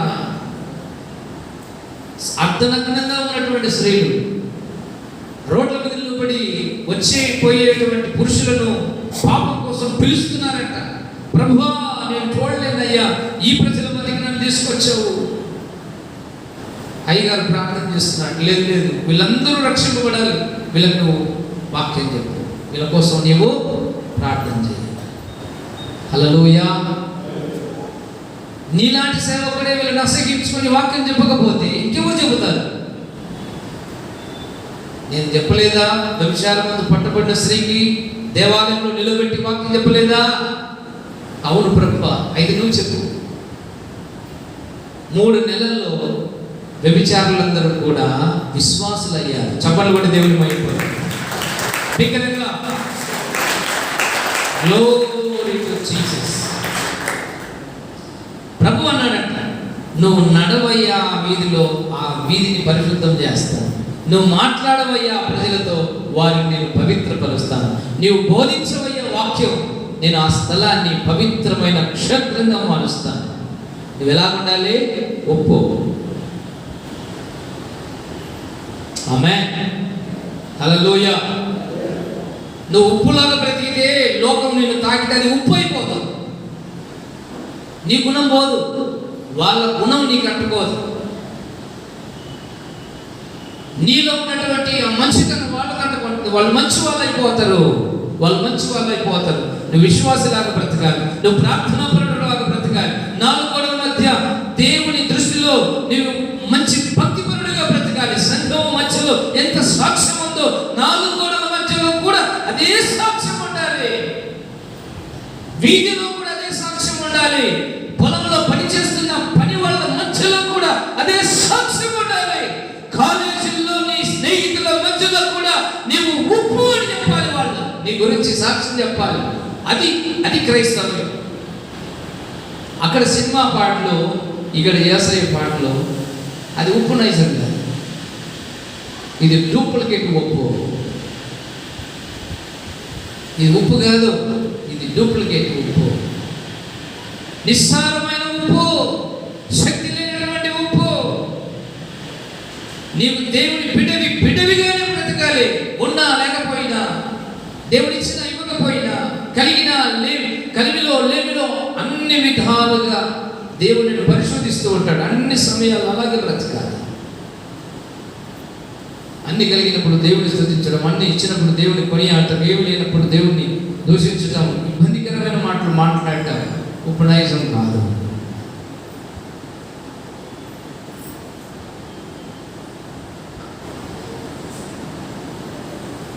ఓర్చుకునేటువంటి గుణం. నాకు గొప్పతనం కావాలని కోరుకోదు ఏ రోజు కూడా. ఉప్పు ఏడుంటుంది? ఉప్పు వంట రూమ్లో ఏదో మూల పడేసి ఉంటారు. దాని అవసరం అందరికీ ఉంది, కానీ దాని స్థానం చివర. అలా కోరుకోవాలి దేవుడి సన్నిధిలో. నీ అవసరం అందరికీ, నీ స్థానం చివర ఉండాలి. ఎక్కడుంటుంది ఉప్పు? ఎక్కడో. నీకు తెలుసా లేదో, అందరికి కనబడేటట్టు ఉప్పు ఎక్కడ ఉండదు. కొంచెం ఉప్పు ఇస్తారంటే అప్పుడు పోయి తీసుకొస్తారు. కూరలు ఉంటాయి, పప్పు ఉంటుంది, అన్నీ ఉంటాయి, అన్ని వంటలు అన్ని టేబుల్ మీద ఉంటాయి, కానీ ఉప్పు ఉండదు. పెరగన్న తినాల్సి వచ్చినప్పుడు దాని అవసరం పడింది, ఉప్పు ఇస్తారంటే అప్పుడు తీసుకొచ్చి ఇస్తారు. అంతవరకు ఎక్కడ ఉంటుందో ఎవరికి తెలియదు. క్రైస్తవుడు ఎలా ఉండాలి? ఇప్పుడు చెప్పండి. జోగులు పెట్టుకొని తిరుగుతారు ఎవరైనా? అడిచేతులు పెట్టుకొని తిరుగుతారు ఎవరైనా? నెత్తిన పెట్టుకుంటారు ఎవరైనా? దేవుడికి మహిమ కలుగును గాక. నన్ను చూస్తే చాలు దేవుడు అని అనుకుంటుంది ఉప్పు. లోకంలో ఎవరు చూడాల్సిన అవసరం లేదయ్యా. నా పని రాకుండా పోతుందా? రోజులో ఒక్కసారైనా ఉప్పు అనే మాట అనకుండా బ్రతకగలమా మనం? ఒకసారైనా ఖచ్చితంగా పలకాల్సిందే. నీవు అలాగా లోపల నోట నీ గురించి వాళ్ళు మాట్లాడుకోవాలంటే అంత సుగుణం కలిగి బ్రతకాలి. ప్రతి నైవేద్యంలో ఉప్పు చేర్చాలి. ఇది ఉప్పు సంభాషణ. నేను ఎవరితో ఎలాగ మాట్లాడాలో దేవా నాకు నేర్పించు నాయన కదా. కొలస్సీ పత్రిక 4:6 మనం చూస్తూ ఉన్నాం. ప్రతి మనుషునికి ఎలా ప్రత్యుత్తరం ఇవ్వలను అది మీరు తెలుసుకున్నట్టుకై మీ సంభాషణ ఉప్పు వేసినట్టు ఎల్లప్పుడూ రుచిగలదిగాను కృపాసహితముగాను ఉండండి. రుచిగలదిగాను కృపాసహితముగాను ఉండండి. మీతో మాట్లాడుతూ ఉంటే ఇతరులకు మాట్లాడాలి అని అనిపించాలి. ఎంతసేపు మాట్లాడుతున్నా? మీరు ఎదురు పడితే ఎదుటోళ్ళు పారిపోకూడదు. అబ్బా శిష్యులు కనపడ్డారు, సంపద నాయన, వద్దు దొరికితే అయిపోతాం. ఆ బ్రదర్ కనపడ్డాడు, వద్దు పక్కదారిలో వెళ్ళిపోదాం అనుకోకూడదు.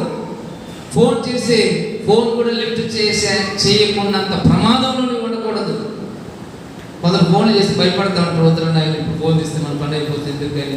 అది రింగ్ అయితేనే ఉంటుంది కానీ తీయరు. ఎందుకంటే అంత తొందరగా ఇబ్బంది పడకూడదు. ఎల్లప్పుడూ నీ మాటలు ఎలా ఉండాలి? రుచికరముగాను కృపాసహితంగాను వండేయాలి. డబ్బాలో రాళ్ళు వేసినట్టుగా మాట్లాడొద్దు. ఎవరిని కూడా గడపడి గందరగోళం చేయొద్దు. నేను మాట్లాడేదే మాట, నేను చెప్పిందే వేదం, నేను చెప్పింది అందరూ వినాలి అనుకోవద్దు. ఇది మూర్ఖత్వం. ఉప్పు సున్నం కలిగిన వాడు వింటూ ఉంటాడు,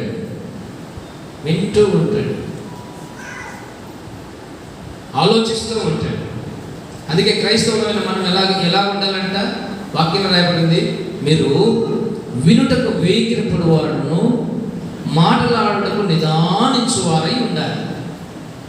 మాట్లాడాలి, అవసరమైనప్పుడు మాత్రమే మాట్లాడాలి. మిగతా అన్ని సమయాల్లో మాట్లాడుతుంటే వినాలి.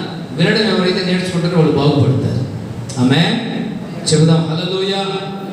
కొందరంతా వన్ సైడ్ వాళ్ళే మాట్లాడుతూ ఉంటారు ఇంట్లో. ఎవరు మాట్లాడిన ఎవరైనా మాట్లాడినా ఛాన్స్. నువ్వు క్రైస్తవుడు అని వాళ్ళు గుర్తిరగాలి అంటే నువ్వు వినేవాడివై ఉండాలి, నిదానించి మాట్లాడేవాడివై ఉండాలి, రుచిగా మాట్లాడేవాడివై ఉండాలి, కృపాసహితముగా మాట్లాడేవాడివై ఉండాలి. సామెతల గ్రంథం రాయబడి ఉంది ఏమని?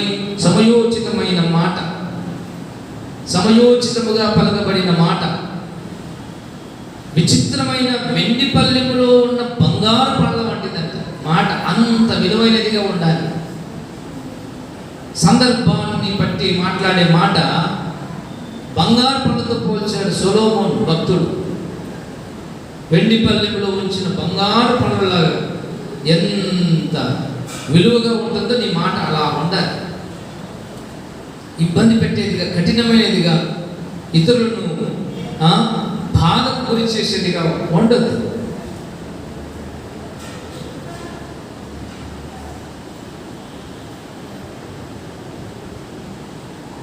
కఠినమైనటువంటి ఇబ్బందికరమైన మాటలు ఎవరిని మాట్లాడదు, దూషించొద్దు. దేవుని యొక్క వాక్యం రాయబడి ఉంది, నీవు మాట్లాడే ప్రతి మాటను బట్టి దేవుడు తీర్పులోనికి నేను తీసుకొచ్చిన దినమును విమర్శిస్తాడు. విమర్శ దినమున దాని గురించి ఆయన అడుగుతాడు, ఎందుకని ఈ మాట మాట్లాడావు, నువ్వు చెప్పాలి.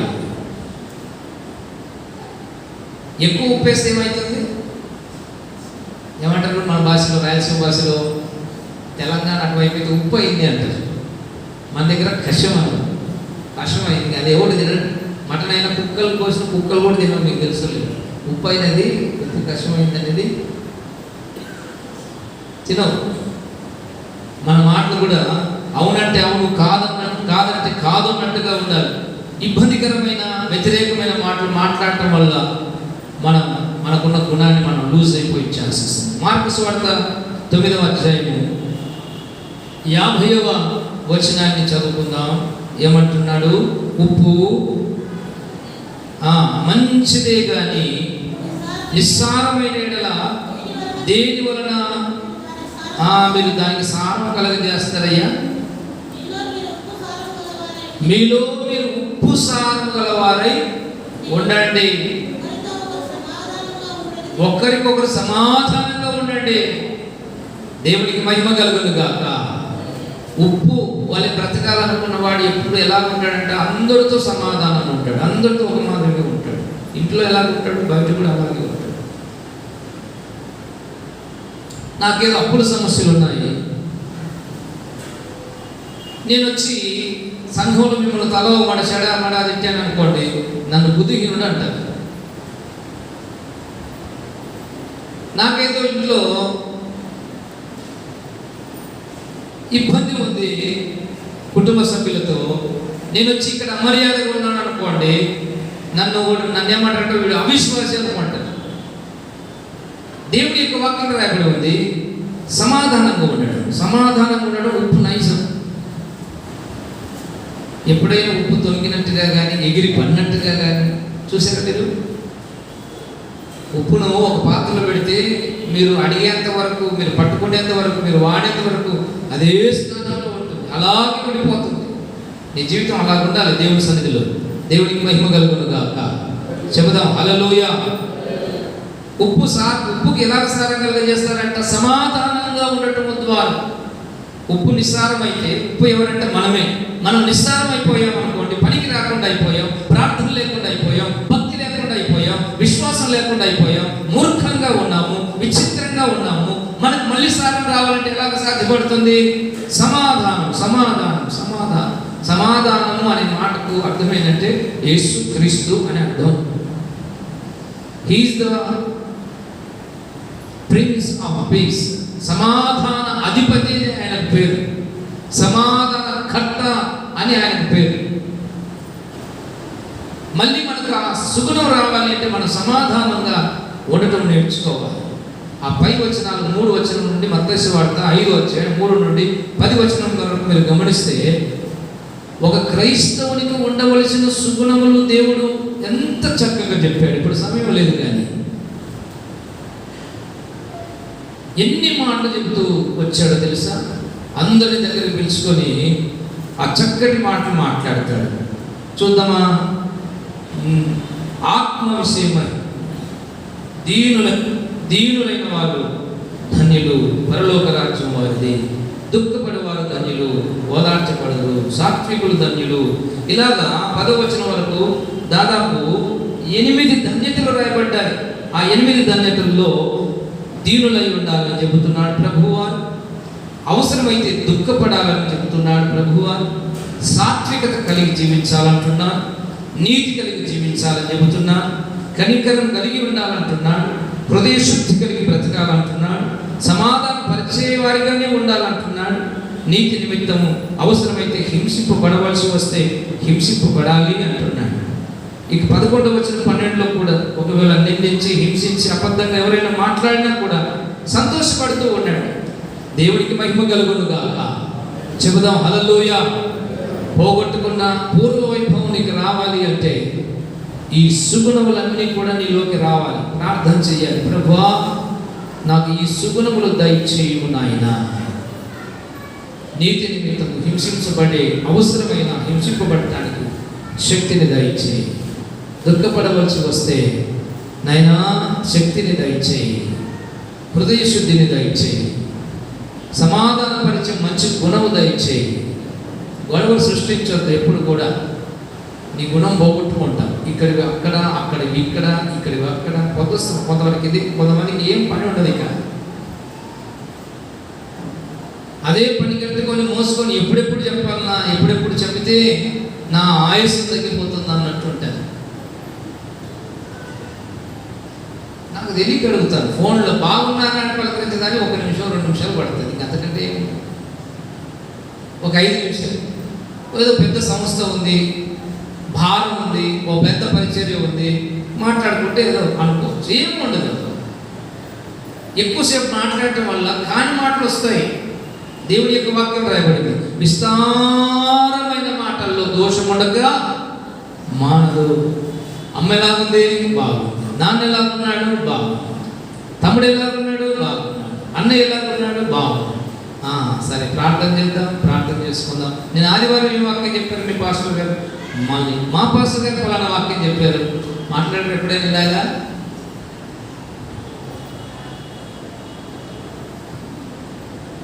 జగన్ పరిపాలన ఎలా ఉంది కాసేపు, అప్పుడు చంద్రబాబు పరిపాలన ఎలా ఉండేది కాసేపు, మన ఇంటి పక్కల వాళ్ళు ఎలాంటి వాళ్ళు కాసేపు, ఇంట్లో ఉన్న వాళ్ళు ఎలా ఉన్నాళ్ళు కాసేపు.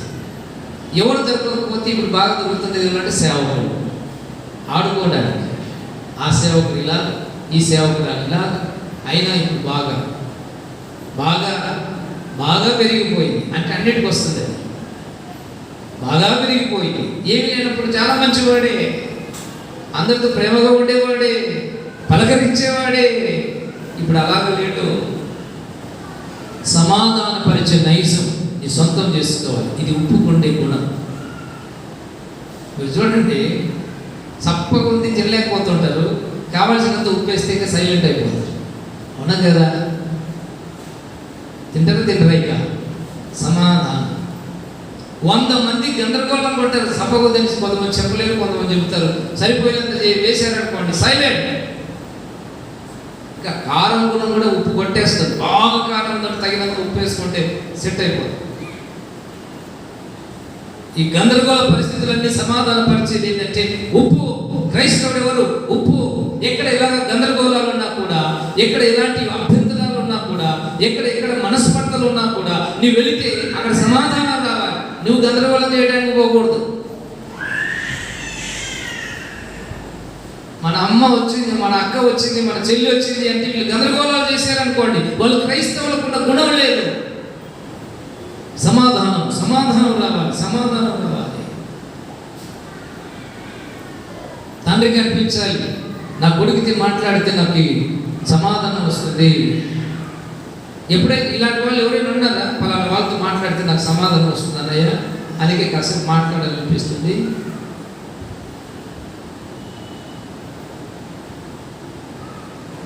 ఒక తల్లి నాకు పొద్దుస్తమానం ఫోన్ చేసి ప్రార్థన చేయించుకోండి. ఏమ్మా అంటే, ఏమో మనసు బాగలేదు, నీకు ఫోన్ చేస్తే ఏదైనా 4 మాటలు చెప్తావు, ప్రార్థన చేస్తామని చేశాను, ఇంకేం లేదు. దేవుడికి స్తోత్రం, హల్లెలూయా. నేను చెప్తాను, అమ్మా ఏం కాదు, దేవుడు గొప్పవాడు, దేవుడు చాలా మంచివాడు, నీ బలహీనతలన్నిటి నుండి నిన్ను విడిపిస్తాడు. ఈ సమస్యలు ఎప్పుడూ ఉండవు, మంచి రోజులు వస్తాయి. మన దేవుడు మంచివాడు. ఈ రోగం వచ్చిందా, ఇది ఎవరికి రాదే, పోతావు, అది వలన చనిపోయేవాడికి కూడా సమాధాన సంబంధమైన సంగతులు చెబితే వాడు 10 కాలాలు బ్రతుకుతాడు. అప్పుల్లో ఊరుకుని పోయిన వాడు కూడా ఎవరి కోసమో చూస్తూ ఉంటాడు. అలాంటి వాళ్ళ దగ్గరికి వెళ్ళి, ఏం కాదు, ఈ అప్పులు ఏమీ చేయవు, దేవుడు గొప్పవాడు, దీనిలో నుంచి ఆశీర్వాదం వైపు నడిపిస్తాడు. సమాధాన పరిచే మాటలు కావాలి ఈ దినాల్లో. అలాంటి మాటలు మాట్లాడుతున్నావు నీవు, సంఘంలోనైనా బయటనైనా. మనకు ఎవరైనా సమస్య చెబితే ఆ సమస్య తీసుకుపోయి పబ్లిసిటీ చేయమని కాదు, నువ్వు ప్రార్థన చేస్తావని నమ్మి నీకు చెబుతున్నాను. నాకు ఎవరైనా చెప్పారు అనుకోండి, మా కొడుకు బాగలేడండి, పరిస్థితులు బాగలేవు, చెడిపోయాడు, తాగుడుపోతాడు అంటే మైకులు చెప్తే ఎలా ఉంటుంది? ఇంకోసారి నాకు చెప్పరు, నేను మోకాళ్ళ నుండి ప్రార్థన చేస్తానని. ఎవరైనా ఫోన్లో ఏడ్చి ప్రార్థన చేసుకుంటే నాకు కూడా ఏడుపు వచ్చేస్తుంది, దుఃఖం వచ్చేస్తుంది. వాళ్ళ దగ్గర ధైర్యంగా మాట్లాడినా ఫోన్ పెట్టేసిన తర్వాత దేవుని దగ్గరికి వెళ్ళి మోకరించి ప్రభు దగ్గర ఏం చేస్తారు, ప్రభు వాళ్ళకి ఎంత కష్టం వచ్చింది నాయన, వాళ్ళు ఎంత ఇబ్బందుగా ఉన్నారు నాయన, నువ్వు దయగలిగిన దేవుడు, ఏదైనా దోషము, పాపము, అతిక్రమం, అన్యాయం చేసి ఉంటే మన్నించండి నాయన, వారి పక్షాన్ని సన్నిధికి వస్తున్నాను. నువ్వు కనికరగల దేవుడు నాయన, ప్రేమ కలిగిన దేవుడు నాయన.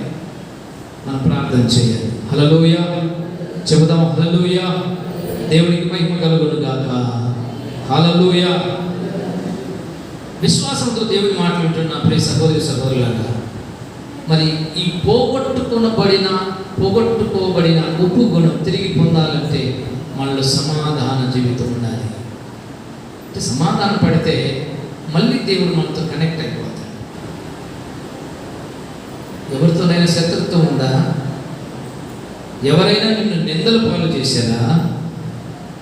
ఎవరైనా నీ మీద అబద్ధంగా మాట్లాడుతున్నారా? లేనిపోని అభాండాలు వేశారా? నువ్వేం కంగారు పడద్దు. ఊరి మందంతా, లోకమంతా ఇది ఉప్పు కాదు అన్న ఉప్పు కాకుండా పోదు. అవుతుందా? 1000 మంది వచ్చి ఉప్పు కాదు అన్నారనుకోండి, ఉప్పును పట్టుకొని ఉప్పు కాకుండా పోదు. నువ్వు క్రైస్తవుడివి, ఎవడు ఒప్పుకున్నా ఒప్పుకోకపోయినా నువ్వు ఉప్పే. ఆమె నువ్వు ప్రార్థనాపరుడివి, ఎవరు ఒప్పుకున్నా ఒప్పుకోకపోయినా దేవుని దృష్టిలో నువ్వు ఒక ప్రార్థన యోధుడివి, ప్రార్థన యోధురాలు, నువ్వు దేవుని బిడ్డవి. లోకమంతా నీ మీద అభండాలు వేసిన దేవుడు అంటాడు, ఈమె నా కుమార్తె, ఈయన నా కుమారుడు. ఆ ఊరు వాళ్ళందరూ అన్నారు, ఎరుకోవాళ్ళు, వీడు పాపి అయిన మనిషిని ఇంత యేసు భోజనం చేస్తున్నాడంటే ప్రభు ఏమంటాడు, ఇతడును అబ్రహాము కుమారుడే, నేను ఈ ఇంటికి రక్షణ వచ్చి ఉంది. లూకాసు వార్త 19వ అధ్యాయంలో మీరు గమనించినట్లయితే, Jesus has tested the life of Jacques, who has lived in that Jericho city. ఎరికో పట్టణంలో నివాసం ఉంటున్న ఆ జక్కయ్య గురించి దేవుడు సాక్ష్యం ఇస్తున్నాడు. ఇతడు అబ్రహాము కుమారుడే, ఇతడు ఉప్పు. క్రైస్తవులో కూడా ఈ విలువలు, ఇంత మంచి విలువలు ఉన్నాయి. అందరూ అంటున్నారు, వీడు పాపి అయిన మనుష్యుడు, వీడు పాపి అయిన మనుష్యుడు, వీడు లంచగొండి, వీడు వ్యభిచారి, వీడు దుర్మార్గుడు, వీడు అక్రమాకారుడు, అన్యాయంగా సంపాదించాడు, వడ్డీ వ్యాపారాలు చేశాడు. అయ్యో ఇంత దుర్మార్గుడు, ఇంట్లో యేసు ప్రభు వచ్చి భోజనం చేస్తున్నాడే. ఎస్, ప్రభువారు అంటున్నారు, నేను పాపులను పిలువచ్చాను. 10వ వచనంలో రాయబడింది కదా, నశించిన దాన్ని వెతికి రక్షించడానికి మనిషి కుమారుడు ఈ లోకమునకు వచ్చెను.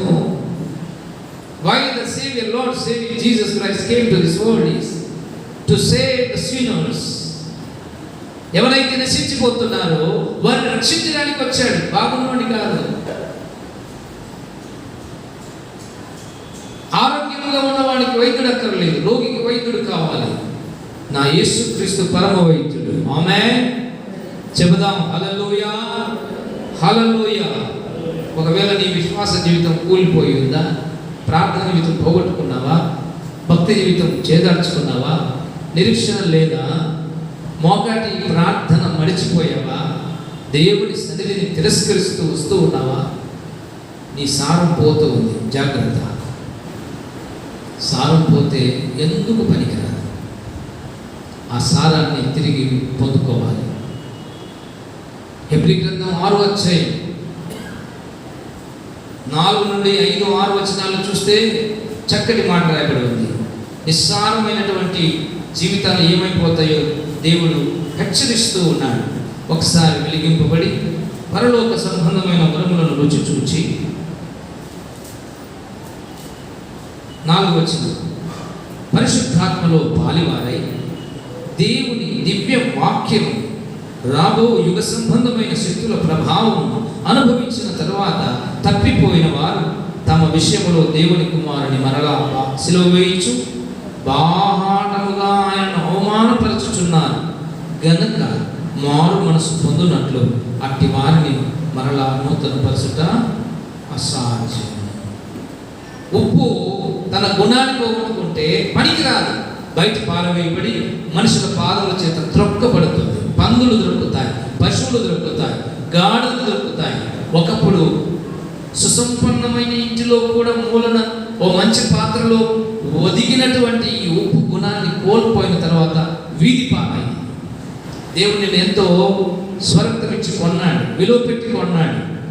క్రైదముగా తన ప్రాణాన్ని సిలువలో దానం చేసి నేను కొన్నాడు. నువ్వు పవిత్రంగా ఉండాలని, పరిశుద్ధంగా ఉండాలని, నీతిగా బ్రతకాలని, దేవుని బిడ్డగా, రాయబారిగా, సాక్షిగా, ప్రార్థన పరుడిగా, ప్రార్థన పరుడాలిగా ఉండాలని దేవుడిని సృజించుకున్నాడు, రక్షణ ప్రసాదించాడు. అట్టి నీవు ఏ కారణాన్ని బట్టో దేవుని సన్నిధికి రాకుండా, దేవుని మాట వినకుండా, దేవునికి లోపడకుండా, దేవునికి దగ్గరగా ఉండకుండా, దేవుని సన్నిధిలో ఉండకుండా దూరం అయిపోతూ ఉంటే నువ్వు సారాన్ని పోగొట్టుకున్నవాడు అవుతావు. ఒక్కసారి వెలిగింపబడి పరలోక సంబంధమైన వరములను రుచి చూచి పరిశుద్ధాత్మలో పాలివారై రాబో యుగ సంబంధమైన దేవుని దివ్య వాక్యమును కూడా అనుభవించి నువ్వు మళ్ళీ తప్పిపోయినట్లయితే, పరిశుద్ధాత్మ వరము కూడా నువ్వు అనుభవించి తప్పిపోయినట్లయితే తర్వాత ఏం జరుగుతుంది? అట్టి వాడు మళ్ళీ తన గుణాన్ని పొందుకోవడం కష్టం. ఉప్పు ఎలా నిస్సారమైతే సారం పొందుకోలేదు, నీ జీవితంలో పోగొట్టుకున్న భక్తి జీవితాన్ని తిరిగి తీసుకురావడం అంత సులభం కాదు. అది పోగొట్టుకోకుండానే కాపాడుకోవాలి, కోల్పోకుండానే కాపాడుకోవాలి. నేను పదే ఎందుకు చెప్తూ ఉంటాను, మందిరానికి రండమ్మా, మందిరానికి రండయ్యా, వాక్యం వినండయ్యా, దేవుని సన్నిధికి రండమ్మా, దేవుడికి దూరం కావద్దయ్యా. ఒక్క ఆదివారం పోయినా కూడా చాలా ప్రమాదకరమని ఎందుకు చెప్పేది?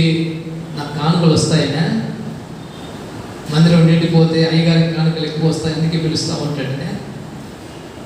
నీలాంటి వాళ్ళ మీద ఆధారపడకూడదని నా స్వయాన చేతులతో కష్టపడి పని చేసుకుని బ్రతుకుతున్నాను. I'm not a beggar. నేను భిక్షగాని కాదు, అడుక్కునేవాడిని కాదు, రోషం కలిగిన దేవుని సమ. ఆమేన్, హల్లెలూయా. కాబట్టి మరోలాగా అనుకోవాలి, మీరు ఎక్కడ తప్పిపోతారో అని, మీరు ఎక్కడ దేవుడికి దూరం అయిపోతారో అని. ఈ 23 సంవత్సరాల సేవా జీవితంలో దేవుడు ఎప్పుడు ఏనాడు నాకు కొదవ చేయలేదు. కొన్ని సందర్భాల్లో పస్తులు ఉండాల్సి వచ్చినా తట్టుకునే శక్తిని ఇచ్చాడు. అప్పు పుట్టకపోయినా ఓర్చుకునే శక్తిని ఇచ్చాడు. కానీ వెనుదిరిగే స్వభావం నాకు లేదు. ఎన్నో ఆటుపోట్లు, ఎన్ని అవమానాలు, ఎన్నోసార్లు ఇబ్బందులు, కొన్ని దినాలు తిండి లేని రాత్రులు కూడా నా జీవితంలో ఉన్నాయి. పస్తులు పడుకున్న దినాలు కూడా ఉన్నాయి. నా కుమారుడు పెద్దవాడు ఈవెంట్ పుట్టిన తర్వాత పాల డబ్బాలకి నా దగ్గర డబ్బులు లేవు. గోవిందపల్లిలో సేవ చేస్తున్నాను, పెట్రోల్కి డబ్బులు లేవు నా దగ్గర. ఒక ఆదివారం 50 అయితే లీటర్ వస్తుంది ఆ రోజుల్లో. 50 కూడా లేదు. అంత వెతికిన 12-18 అయింది. ప్రార్థన చేసుకుంటున్న, ప్రభు ఏంది నా పరిస్థితి, నా ఇంటి తలుపు ఎవరో తట్టారు, నేను సిద్ధపడి ఉన్నాను, బట్టలు వేసుకున్నాను, బయట బ్యాగ్ పట్టుకొని వెళ్ళాలనుకుంటున్నాను. తలుపు తెరిస్తే ఒక యవనస్తుడు వచ్చాడు. అంకుల్, అమ్మ పంపింది. వాళ్ళు ఎప్పుడు మా ఇంటికి రాదు. వాళ్ళే కాదు, మా ఇంటికి ఏ విశ్వాసులు వచ్చేవాళ్ళు కాదు. నేను ఎప్పుడు కోరుకోలేదు కూడా. వాళ్ళకి అవసరమైతే ప్రార్థన చేయించుకోవడానికి తప్ప ఇంకెప్పుడు అలా ఉండేది కాదు. నా తలుపు తెరిచాను, నేను తెరిచాను. ఒక చేతిలో ఆ పాల ఏమంటారు పెద్ద టిఫిన్ బాక్స్ తీసుకొచ్చాడు.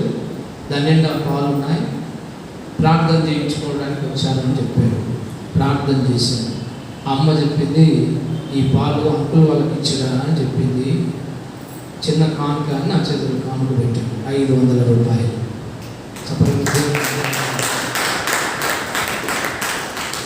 500 రూపాయలు. నాకెంత కావాలి? నాకు 50 రూపాయలు చాలు. దేవుడు ఎంత ఇచ్చాడు? అది నా విశ్వాసం. నా దేవుడు నన్ను ఎప్పుడు పక్కన పెట్టలేదు, ఎప్పుడు విడిచిపెట్టలేదు, నన్ను ఎప్పుడు దూరం చేయలేదు. నేను మీకు కూడా అదే మాట చెప్తున్నాను. ఎక్కడ ఏ పరిస్థితిలో కూడా నిరుత్సాహానికి గురి కావద్దు. మీకున్న సుగుణాన్ని పోగొట్టుకోవద్దు. మీకున్న ప్రార్థన భక్తి జీవితాన్ని ఎక్కడ కోల్పోవద్దు. ఈ శ్రమలు, కష్టాలు, ఇబ్బందులు జీవితంలో కలిసిపోయిన భాగం అంతే తప్ప అవి రాకూడదనేది ఏమి లేదు. నువ్వు ప్రార్థన చేసినంత మాత్రాన నీ దగ్గరికి సాతాను రాకుండా పోడు. గెత్సెమనే తోటలో యేసు ప్రభువు వారు రక్తం కాచి ప్రార్థన చేస్తున్నా సాతానుడు అడుగులు వేసుకుంటూ ఆయన అపహాస్యం చేశాడు. రక్తం కారుతూ ప్రార్థన చేసిన సాతాను శోధించాడు.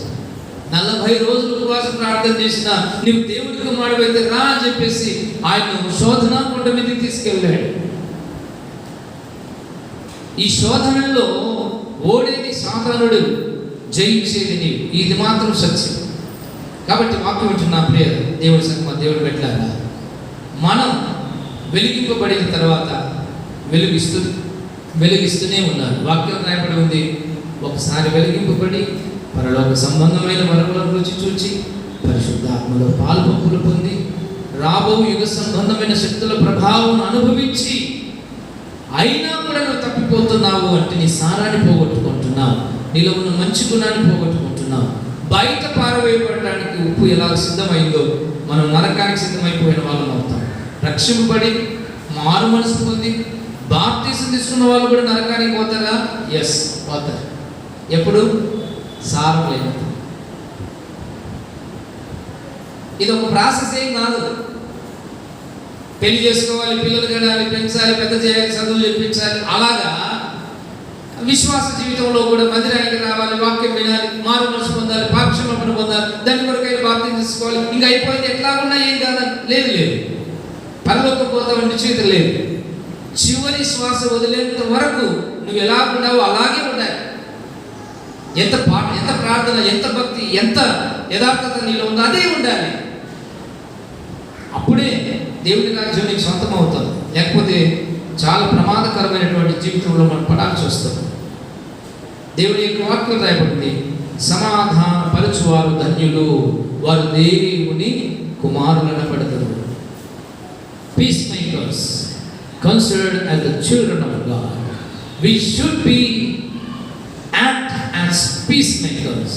We should be live as a peacemakers.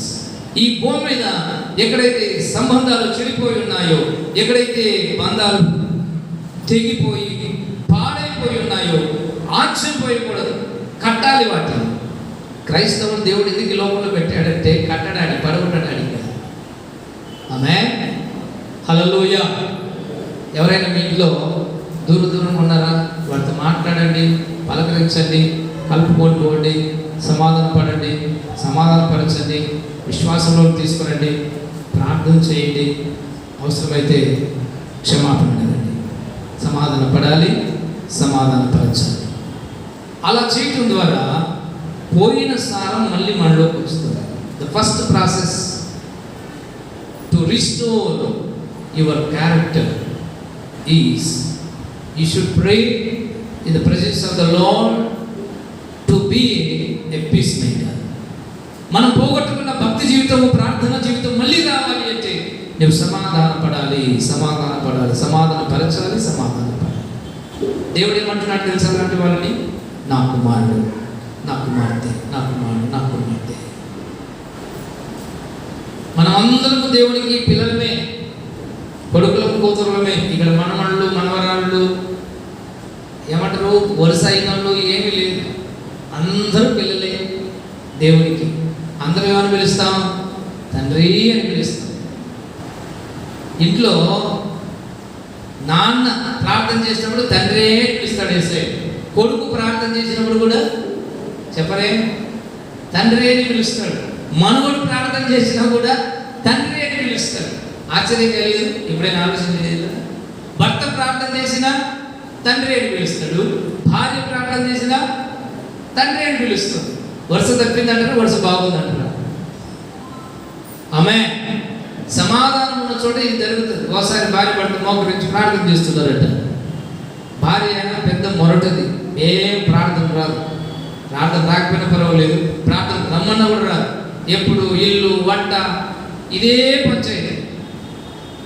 కొంతమంది ఏం పొద్దుపోక వారం అంతా నిద్రపోయి ఆదివారం రోజు బట్టలు ఉతికి పంచాయతీ పెట్టుకుంటారు. నేను పల్లెల్లో సేవ చేసి వచ్చినాను, ఎట్లా ఆడుతున్నాను మీకు తెలిసే ఉండదు. 18 ఏళ్ళు దాదాపు 9 ఊర్లలో 9 సంఘాల్లో సేవ చేసి వచ్చాను. అక్కడ 2 ఏళ్ళు, సంవత్సరం, 4 ఏళ్ళు, 3 ఏళ్ళంట. ఏమ్మా రాలేదంటే ఏం లేదన్నయ్యా, బట్టలన్నీ కూడా ఇంట్లో అలాగా ఉండిపోతేను నీ మొహం మండ, నేను ఉతకాలి వేసి. సైతాన్ పట్టింటే ఇదే తీసేది. మళ్ళీ మా ఆయన ఏమంటాడని చెప్పేసి ఎదిగే బట్టలు ఉతుకుంటాను. ఇంకొంతమందికి దయ్యం పట్టింటారు. ఆ రోజే రుబ్బి రుబ్బి రుబ్బి రుబ్బి రుబ్బి మసాలా వాసనలు లేపి ఇంజనీర్. ఆ రోజు ఏం తినకపోతే ఏమి, ఆ రోజు తింటేనే ఆదివారం చేసినట్టు, లేకపోతే కాదు. ఇంకొందరు మనకు దయ్యాలలాగా ఉంటారనమాట చుట్టాలు. ఆదివారం రోజు దిగండి. ఆదివారం రోజు మన ఇంటికి చుట్టాలు వచ్చారంటే వాళ్ళు చుట్టాలు కాదు, దయ్యాలు అనుకోవాలి. మనతో పాటు మందిరానికి వస్తే దేవుడి స్తోత్రం చెప్పాలి, లేకపోతే ఆ దయ్యాలు ఇంటి దగ్గరనే పడేసి మీరు రండి. ఇప్పుడు చెప్పలేం స్తోత్రం, హల్లెలూయా. మనం కూడా అట్లా కాదు, రాక వచ్చినాడు మందిరానికి ఏదైనా పోవచ్చు, మళ్ళీ ఎప్పుడైనా పోవచ్చు. సొలొమోను తెలుసులే ఎందుకు రాలేదని. లాస్ట్లో ప్రార్థన చేస్తారు, ప్రభువా క్షమించిన ఆయన అయిపోయాయి. ఏమ్మా రాలేదు అంటే చుట్టాలు వచ్చింది. ఈ నాకు ఇక్కడ బాగా బాధ అనిపించేది అంటే పెళ్ళిళ్ళు రాకూడదు, ఎండాకాలం సెలవులు రాకూడదు, ఎండలు ఎక్కువ ఉండకూడదు, వర్షాలు పడకూడదు, మందిరానికి ఎక్కువ ఉండడానికి ఇన్ని కారణాలు. ఉప్పులాగానే ఉండాలి, ఏ పరిస్థితుల్లో ఉన్నా కూడా దేవుని సన్నిధిలో దేవుని పిల్లలుగా ఉండాలి. ఈ భార్య ప్రార్థన రాదట, భర్త ప్రార్థన చేస్తున్నాడు, తండ్రి యేసు నాయన మీరు మాకు మంచి కుటుంబం ఇచ్చారు, ఇల్లు ఇచ్చారు, పిల్లలు ఇద్దరికి, భార్య భర్తనే, మీరు ఎంతైనా గొప్ప దేవుడు నాయన, మంచి ఆహారం ఇచ్చారు, బట్టలు ఇచ్చారు, పొలాలు ఇచ్చారు, స్థలాలను ఇచ్చారు, పశువులు ఇచ్చారు, స్తోత్రం స్తోత్రం తండ్రి, స్తోత్రం తండ్రి, స్తోత్రం తండ్రి, స్తోత్రం తండ్రి, తండ్రి స్తోత్రం అని ఆయన అంటా ఉంటే ఈమె ఈ అమ్మాయి ఏమంటుందంట, అవును మామ, అవును మామ, అవును మామ అంటుందంట. ఏమమ్మా, ఏం మొహం, ఏ రోజైనా ప్రార్థనకు వచ్చిన మొహం అయితే కాదు, వరుస తెలిసేది. యేసుప్రభు వరుస తెలియాలంటే ప్రార్థనకు వచ్చి సావాలి. అవును మామ, అవును మామ అంటే ఈయన ప్రార్థన చేసేవాడు టెన్షన్ పడుతున్నాడంటే, మా నాయన ఎప్పుడు వచ్చాడు నాకు చెప్పకుండా, కనీసం లెటర్ అయినా రాయకుండా, ఫోన్ అయినా చేయకుండా ఎప్పుడు దిగాడు మా నాయన, నేను ఈరోజు కూరనైనా తీసుకురాకపోతే నేను డబ్బులు లేవే, ప్రార్థన చేస్తున్నాడు ఒక పక్క. ఆమె నేను అయిపోయిన తర్వాత అంతా చూస్తున్నాడు ఇల్లంతా. ఏమంటే అట్లా చూస్తున్నారంటే, నేను ప్రార్థన చేసినప్పుడు నువ్వేదో మామ మామ అంటే మా నాయన వచ్చాడు మళ్ళీ. ఏంటండి యేసు ప్రభు నీకు తండ్రి అయితే నాకేమవుతాడు, మామనే కదా మరి. తలపండు బాగా. యేసు ప్రభు భర్తకు తండ్రి అయితే నీకేమవుతాడు చెప్పండి. తండ్రి నిన్ను మేము పరుషకాలము కరములెత్తి నిన్ను మేము స్మరణ చేతుము. పరమ తండ్రి నిన్ను మేము పరచకాలం. ఓ భక్తుడు పాట రాస్తాడు, ఆంధ్ర క్రైస్తవ కీర్తనలో అద్భుతమైన పాట. గొప్ప దేవా మాకు తండ్రివి ఆకాశమందు. యేసుప్రభు ఎంత మంచి దేవుడు అంటే, నీకు తండ్రి నాకును తండ్రి అయిన వాడి దగ్గరికి వెళ్తున్నాను అంటాడు మగ్దలేవి మరియతో. ఆయన ఎంత కలుపుకోలుతానో తెలుసా? అంటే నేను నీకు సహోదరుడిని, నువ్వు నాకు చెల్లివి, అక్కవి, నేను జ్యేష్ఠ కుమారుని తండ్రికి, మీరందరూ మన కుటుంబమేనమ్మా అని చెప్తాడు ఆయన. ఇది చాలా మందికి అర్థమై సావదు భాష. ఎలా అవుతాడంటే, యేసుప్రభుకు తండ్రి ఉన్నాడంటే యేసుప్రభు దేవుడు కాదు. ఒక ముక్కలు చెప్పేస్తారు. బైబిల్లో 1189 అధ్యాయాలు ఉన్నాయి. అవి చదువుకుంటే యేసుప్రభు దేవుడా కాదా అని బోధపడతారు. ఒక్కరోజు బడికి పోయి వచ్చి 2x2 6 అంటే ఆడవాడు. ఒకరోజే పోయింది వాడు బడికి. 2x2 4 రాండి నీకు తెలియదు అంటాడు వాడు. మనకు తెలియదు. దేవుడి దగ్గరికి రావాలి, ఆయన సన్నిధిలో ఉండాలి. పోగొట్టుకున్నటువంటి ఆ నిరీక్షణ జీవితం నీలో పరిపూర్ణం కావాలి అంటే నీవు సమాధాన పరిచే అనుభవంలోకి రావాలి. రెండవదిగా వాక్యం రాయబడింది. రండి పరిశుద్ధ గ్రంథంలో మనం చూద్దాం. ఇంకా ఏమంటారు? 9:49 మార్క్స్ వార్త చదవండి. The book of mark chapter 9:49. అందరం చదువుదాం. బైబిల్ నాతో పాటు బైబిల్ చదవాలి. నేను బైబిల్ చదివినప్పుడు అందరం చదవాలి. అందరం చదువుదాం. ప్రతివానికి ఉప్పు సారము అగ్ని వలన కలుగును. చాలమ్మా, దేవునికి మహిమ కలుగును గాక. ప్రతివానికి ఉప్పు సారము అగ్ని వలన కలుగును. సారం పోయింది, సారం రావాలి. ఇప్పుడు ఏం చేయాలి? అసలు ఉప్పు నిప్పు బద్ధ శత్రువులు. కానీ యేసుప్రభు ఏమంటున్నాడు? నీకు సారం కలగాలి అంటే నిస్సారమైపోయిన ఉప్పు, ఓ ఉప్ప, నీకు నిప్పు కావాలి, అగ్ని కావాలి. అగ్ని మంట మీద ఎప్పుడైనా ఉప్పు వేసి చూసారా? మేము చిన్నగా ఆడుకునేటప్పుడు మా అక్కలు మేము అడిగితే రొట్టెలు ఇవ్వకపోయి, రొట్టెలు ఇచ్చేవాళ్ళు కాదు. 10 మంది ఇంట్లో, వాళ్ళకేంటంటే వీడు ఒకడు, వాడు ఒకటి, వీడు ఒకటి, అందరు తినేస్తే ఈ లెక్క అయితే తెలియదు మనకు. అందుకని అయిపోయేంత వరకు ఎవరికి ఇచ్చేవాళ్ళు కానీ కాదు, సలాకి పెట్టేవాళ్ళు. దాంట్లో రా సలాకి పెడతా, కాలేదనేవాళ్ళు. భయపడి దగ్గరికి వచ్చేవాళ్ళం కాదు. మా చింతమ్ముడు ఉన్నాడే మనోహరు, నువ్వు ఇట్లా చేస్తావా తీసి, అప్పుడు చట్లో కళ్ళు ఉప్పు ఉండేది, ఉప్పు తీసి ఆ నిప్పులు తల్లిపోయేవాడు. టపటపా టపటపా అని నీటికి వస్తే అక్క పారిపోయేది. మరి నన్ను చంపిదిరా అంటే నువ్వు పట్టిస్తే అయిపోయింది కదా అనేవాడు. అంత ఇదేనమాట మనోహర్ అన్నాడు కదా. నిప్పు మీద ఉప్పు వేస్తే ఊరుకుంటుందా? పాల్పడుతుంది, కొట్టబెడుతుంది. కానీ యేసుప్రభు ఏమంటున్నాడు? అదే కావాలంటున్నాడు. నిస్సారమైన నీ జీవితంలో సారం రావాలి అంటే నీకు మళ్ళీ నిప్పే కావాలి, అగ్ని కావాలి. అగ్ని అంటే ఏంటి? నా మాట అగ్ని వంటిది కాదా, వాక్యము కావాలి. అగ్ని వాక్యమునకు సాదృశ్యం. నిస్సారమైన జీవితాల్లో మళ్ళీ సారం కావాలి అంటే ప్రార్థన లేని బ్రతుకుల్లో మరి పరిపూర్ణమైన ఆత్మ అభిషేకము, ప్రార్థన ఆత్మ కావాలి అంటే నీ జీవితంలో దేవుని యొక్క వాక్యం.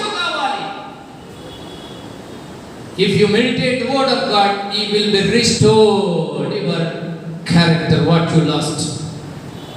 నీ గత జీవితంలో ఏదైతే నువ్వు పోగొట్టుకున్నావో, భక్తిని, యథార్థతను, నీతిని, లోకాన్ని చూసి, ప్రజలను చూసి, ఈ యొక్క సంఘంలో ఆయా వ్యక్తులను చూసి నీ ప్రార్థన జీవితాన్ని చెడిపోయి, పడిపోయి, పాడైపోయి భక్తిని పోగొట్టుకున్నావు. ఆ భక్తి వల్ల నీకు రావాలి అంటే నీకు నిప్పు కావాలి. ఆ నిప్పు ఏమంట? దేవుని యొక్క వాక్యం.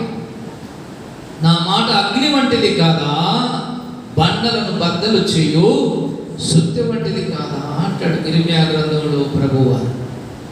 దేవుని యొక్క వాక్యం ఇంకా ఎక్కువగా చదవటం ద్వారా, ధ్యానం చేయటం ద్వారా మనం పోగొట్టుకున్న ఆ సారం మళ్ళీ వస్తుంది మనకి.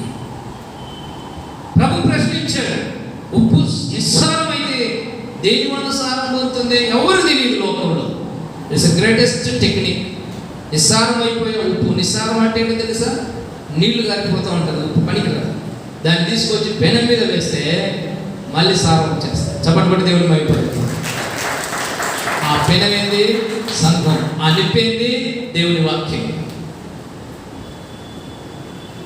దేవుని దగ్గరికి వస్తే మనల్ని పల్టీలు తిప్పి కాలుస్తారు. పాపం అంతా కాలిపోతుంది, రోగం అంతా వెళ్ళిపోతుంది, దుర్మార్గం అంతా వెళ్ళిపోతుంది, చెడ్డ చూపులు పోతాయి, చెడ్డ తలంపులు వెళ్ళిపోతాయి. మళ్ళీ పరిశుద్ధత వచ్చేస్తుంది, మళ్ళీ భక్తి జీవితం వస్తుంది, యథార్థమైన జీవితం వస్తుంది. దావీదు ఒక గొప్ప దేవుని సన్నిధిలో ప్రార్థన యోధుడు, దినమునకు 7 మార్లు స్తుతించే అనుభవం కలిగిన వాడు. 119 కీర్తన 164 వచనంలో రాయబడి ఉంది. అంత ప్రార్థన పరుడు. ఏమైపోయింది? సారం పోగొట్టుకున్నాడు. ఎలాగెళ్ళిపోయింది సారము? మోహపు చూపుల ద్వారా. ఒక విశ్వాసులు ఉన్న ప్రార్థనా జీవితము తగ్గిపోవడానికి కారణాలు చాలా ఉన్నాయి.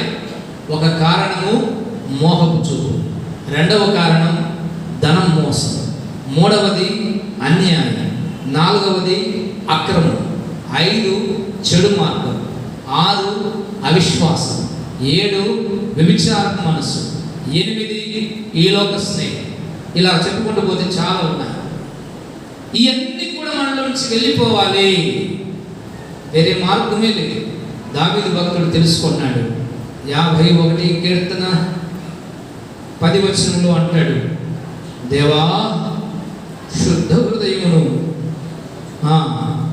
నాకు మరలా దయచి, నా అంతరంగమందు సమ్మతి గల మనసును మరలా పుట్టించు, నూతనముగా పుట్టించు, నూతనముగా మళ్ళీ సారం పుట్టించు.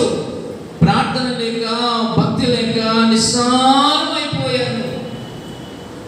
చిన్న ఉన్నప్పుడు మమ్మల్ని పొలాలు తీసుకెళ్ళేవాళ్ళు. మా ఇంట్లో పల్లెటూరు, మా ఊళ్ళో బాగా మెట్ట పొలం అంటారు. వర్షాలు పడితేనే పడతాయి, లేకపోతే ఎండిపోతాయి. ఎక్కువ జొన్న, పొగాకు, పత్తి అది పండిస్తుంది. తిరిగి వచ్చేటప్పుడు ఆ అమ్మ ఏం చేసిందంటే, ఇది పేద కుటుంబం, ఇక ఏదో ఆ తిరణాలకు అక్కడ పోయి బెల్లం చెరుకులు తిని కొని అంత స్తోమత లేదు. అందుకే జొన్న చెరుకులు తినేవాళ్ళు. జొన్న చెరుకులు బాగా తీయగానే ఉంటాయి. అవి తీసుకొని తింటూ ఉంటే కొన్ని తీగ ఉండేవి కాదు. ఏంటమ్మా ఇవి తీగలు లేవంటే, అరే బాబు ఇవి పీల కంకులు, పీల దాంట్లో రా, దీంట్లో సారం లేదురా అని చెప్పేది. ఎందుకు ఇలాగైపోయాయి అంటే, ఒకటే పొలమే, ఎందుకు ఇలాగైపోయాయి? ఒకటే భూమే, ఎందుకు ఇలాగైపోయాయి? దీనికి ఇంట్రెస్ట్ లేదు, ఎదగాలని, ఫలించాలని, ఆశీర్వదించబడాలని, ఉపయోగకరంగా ఉండాలని లేదు. అందుకే అది ఎలాగైపోయింది. వాక్యం వింటున్న నీవు ఆ వాక్యాన్ని పూర్తిగా గ్రహించాలి. నీ ఆత్మీయ ఎదుగుదలకు ఎంత ఉపయోగపడుతుందో అంతగా. ఒకరితో పడలేదు నీకు, వాళ్ళు ఇట్లా వీళ్ళు ఇట్లా, వాళ్ళ క్యారెక్టర్ ఇలా వద్దు మనకు అవసరమే లేదు. వాళ్ళు ఎలాగైనా ఉండని నీ భక్తి నీవు కాపాడుకోవాలి, నీ ప్రార్థన నువ్వు జాగ్రత్తగా కాపాడుకోవాలి. దేవుని దగ్గర నీ వ్యక్తిత్వాన్ని కాపాడుకోవాలి. ఇంట్లో 4 ఉన్నారా, 5 మంది ఉన్నారా, కూర్చొని ప్రార్థన చెయ్యి. ఏ రోజు ప్రార్థన చేస్తే ఆ రోజు కొత్త సారం మనలో చేస్తుంది. ఆదివారం ప్రార్థన చేసి మళ్ళీ ఆదివారం వరకు ప్రార్థన చేయకపోతే నువ్వు నిస్సారం అయిపోతావు. మీకు ఇక్కడ మధ్యాహ్నం పూట అయిన తర్వాత భోజనాలు ఏర్పాటు చేస్తున్నాం. ఆ భోజనం తిని మళ్ళీ వచ్చే ఆదివారం వరకు అలాగే ఉంటున్నారా, ఇంటికి వెళ్ళి తింటున్నారా? దేవుడు ఆశీర్వదించిన భోజనం, ప్రార్థన చేసిన భోజనం ఈ పూట తింటే చాలనుకొని పోతున్నారా? ఇంకొంతమంది ఇది సరిపోదు, మళ్ళీ రాత్రికి మసాలా పడాలి, అది సరిపోదు, మరుసటి రోజు ఫ్రిడ్జ్లో పెట్టాలి, నాకు సరిపోదు. పల్లెల్లో వెళ్తే ఏమంటారు, అవి డెకరేషన్ చేసి ఉంటారు, డెకరేషన్ బల్బులు, అవి రాదు. మళ్ళీ కొంతమంది ఉంటారు మహానుభావులు, మధ్యలో కూడా వాసన ఉండాలంట. మా ఆయన వాసన లేకపోతే తినడు అయ్యారు. గాయత్రి రెస్టారెంట్లో ఉన్నప్పుడు మా ఇంటి పక్కన పోలీసులు ఎప్పుడు వాసన వచ్చేది. అవి ఒట్టి చేపలేమో బాగా ఫ్రై చేసేవాళ్ళు, కంపు, వాళ్ళకేమో బాగుంటుంది. ఊరి మందికి అంతా కంపు అయిపోయింది. లేనటువంటి జీవితం జీవించొద్దు. శరీరంలో ఎక్కడ నిస్సత్వం వస్తుందని ఎంత వ్యాయామము, ఎంత డైటింగ్ ఫుడ్, ఎంత రెస్ట్ కదా. కొంతమంది మధ్యాహ్నం పూట ఏదైనా ఫోన్ చేసి మాట్లాడదామని ఫోన్ చేస్తే స్విచ్ ఆఫ్లో ఉంటుంది. ఏమంటే హైగా నిద్రపోతున్నారు. ఇప్పుడు డిస్టర్బ్ కాదు. ఖచ్చితంగా ఆ టైం తినాల్సిందే, భోజనం ఆ టైం తినాల్సిందే ఎక్కడ ఉన్నా. ఎప్పుడైనా టయానికి ప్రార్థన ఉందని నీకు జ్ఞాపకం ఉందా? సాయంత్రం 7 గంటలకు ఇంట్లో కుటుంబ ప్రార్థన ఖచ్చితంగా ఎప్పుడైనా అటెండ్ అయ్యావా? లేదు లేదు. దాని గురించి మనకు టైం పట్టింపు లేవు. అది ఎప్పుడైనా చేసుకోవచ్చు. నాకు తెలిసి నాకు ఊహ వచ్చినప్పటి నుంచి ఒక్కరోజు కూడా ఏ రోజు టైంకి భోజనం చేయలేదు.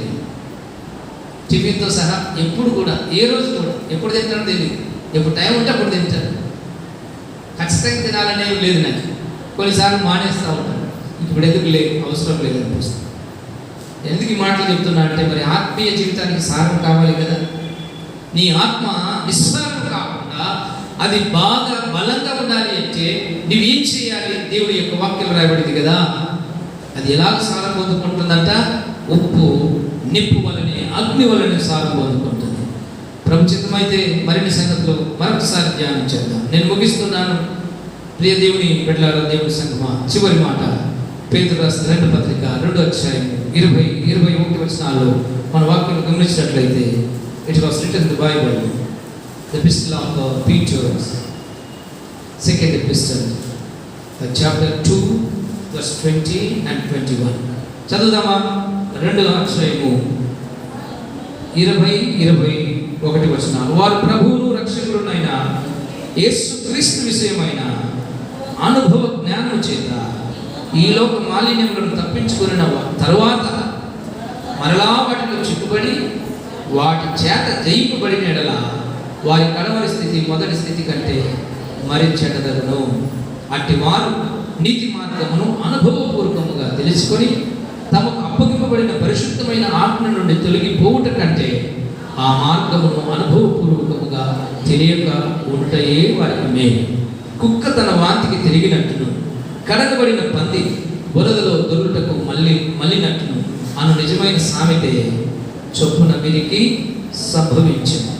తప్పిపోయిన వాళ్ళు, నిస్సారమైనటువంటి వాళ్ళు, బైబిల్ దేంతో పోలుస్తుందంట? కుక్కతో పోలుస్తుంది, పందితో పోలుస్తుంది. నీలో సారం ఉందా? నువ్వు దేవుని బిడ్డవే. నిస్సారంగా ఉన్నావా? నేను చెప్పను. Fail thanks. దేవుని యొక్క వాక్యం రాయబడింది. అది మనం కాకూడదు అంటే దేవుని సన్నిధిలో మోకరించి ప్రభుని అడగాలి. ప్రియ ప్రభు, నా కొరకు ప్రాణం పెట్టి. వీళ్ళేదో అన్యులు కాదు, అన్నీ తెలుసుకున్న తర్వాత తప్పిపోయిన వాళ్ళు. హెబ్రీ గ్రంథం 6వ అధ్యాయం 3వ వచనం నుంచి 6వ వచనం వరకు ఉన్న మాటలు ఇక్కడ పేతురు రాసిన 2వ పత్రిక 2వ అధ్యాయం మనం చదువుకున్న 20-21 వచనాలు ఒకటే మాట చెబుతుంది. తప్పిపోయినట్లయితే పెను ప్రమాదం. నిస్సారం అయిపోతే చాలా కష్టం. అయినా దేవుడు కృప కలిగిన వాడు మళ్ళీ మనం ఆయన వైపు తిరగటం ద్వారా, సమాధానం పడటం ద్వారా దేవుడితో తిరిగి అగ్ని అనే ఆయన వాక్యమును మళ్ళీ మన హృదయముల మీద కుమ్మరించబడి పాపము కాల్చివేయబడటం ద్వారా మనం నవీనపరచబడతాం. అప్పుడు మళ్ళీ ఉప్పు వల్ల తయారైపోతాం. దేవుడు వాక్యం రాయబడింది, మీరు లోకమునకు ఉప్పు అయి ఉన్నారు. ఉప్పు అందరికీ మేలు చేసే స్వభావం, ఎవరిని పాడు చేయదు. ఉప్పు అణిగి మనకి ఒక మూలన పడి ఉంటుంది, తగ్గింపు జీవితానికి సందేశం. ఉప్పు అన్నింటిలో కలిసిపోతుంది, పాలైన నీళ్ళైనా. అలాగే మనం అందరం కూడా అందరితో సమాధానంగా కలిసిపోనట్టుగా ఉండాలి. ఒప్పుకున్న మరో గుణం త్యాగం. ప్రిజర్వేటివ్గా ఉంటుంది, కాపాడుతుంది. ఎవరు ఏ ప్రమాదంలో ఉన్నా కూడా ఆ ప్రమాదం నుండి బయటపడే మార్గాన్ని ప్రార్థనను సహాయం చేస్తూ కాపాడే బిడ్డలుగా మనం ఉండాలి. అందుకొరకే ప్రభువైన యేసుక్రీస్తు వారు ఈ లోకంలో ఆయన శిలువలో ఉప్పు వలె కరిగిపోయారు. ఆయనలో ఉన్న సుగుణాలన్నీ మనకి ఇచ్చారు, ఆయన మధురాన్ని మనకి ఇచ్చారు. నిస్సారమైపోయిన మన జీవితాలు ఏదైనా తోటలో అన్నింటిలో పాడైపోయిన మానవ జీవితం, నిస్సారమైపోయిన మానవ జీవితం.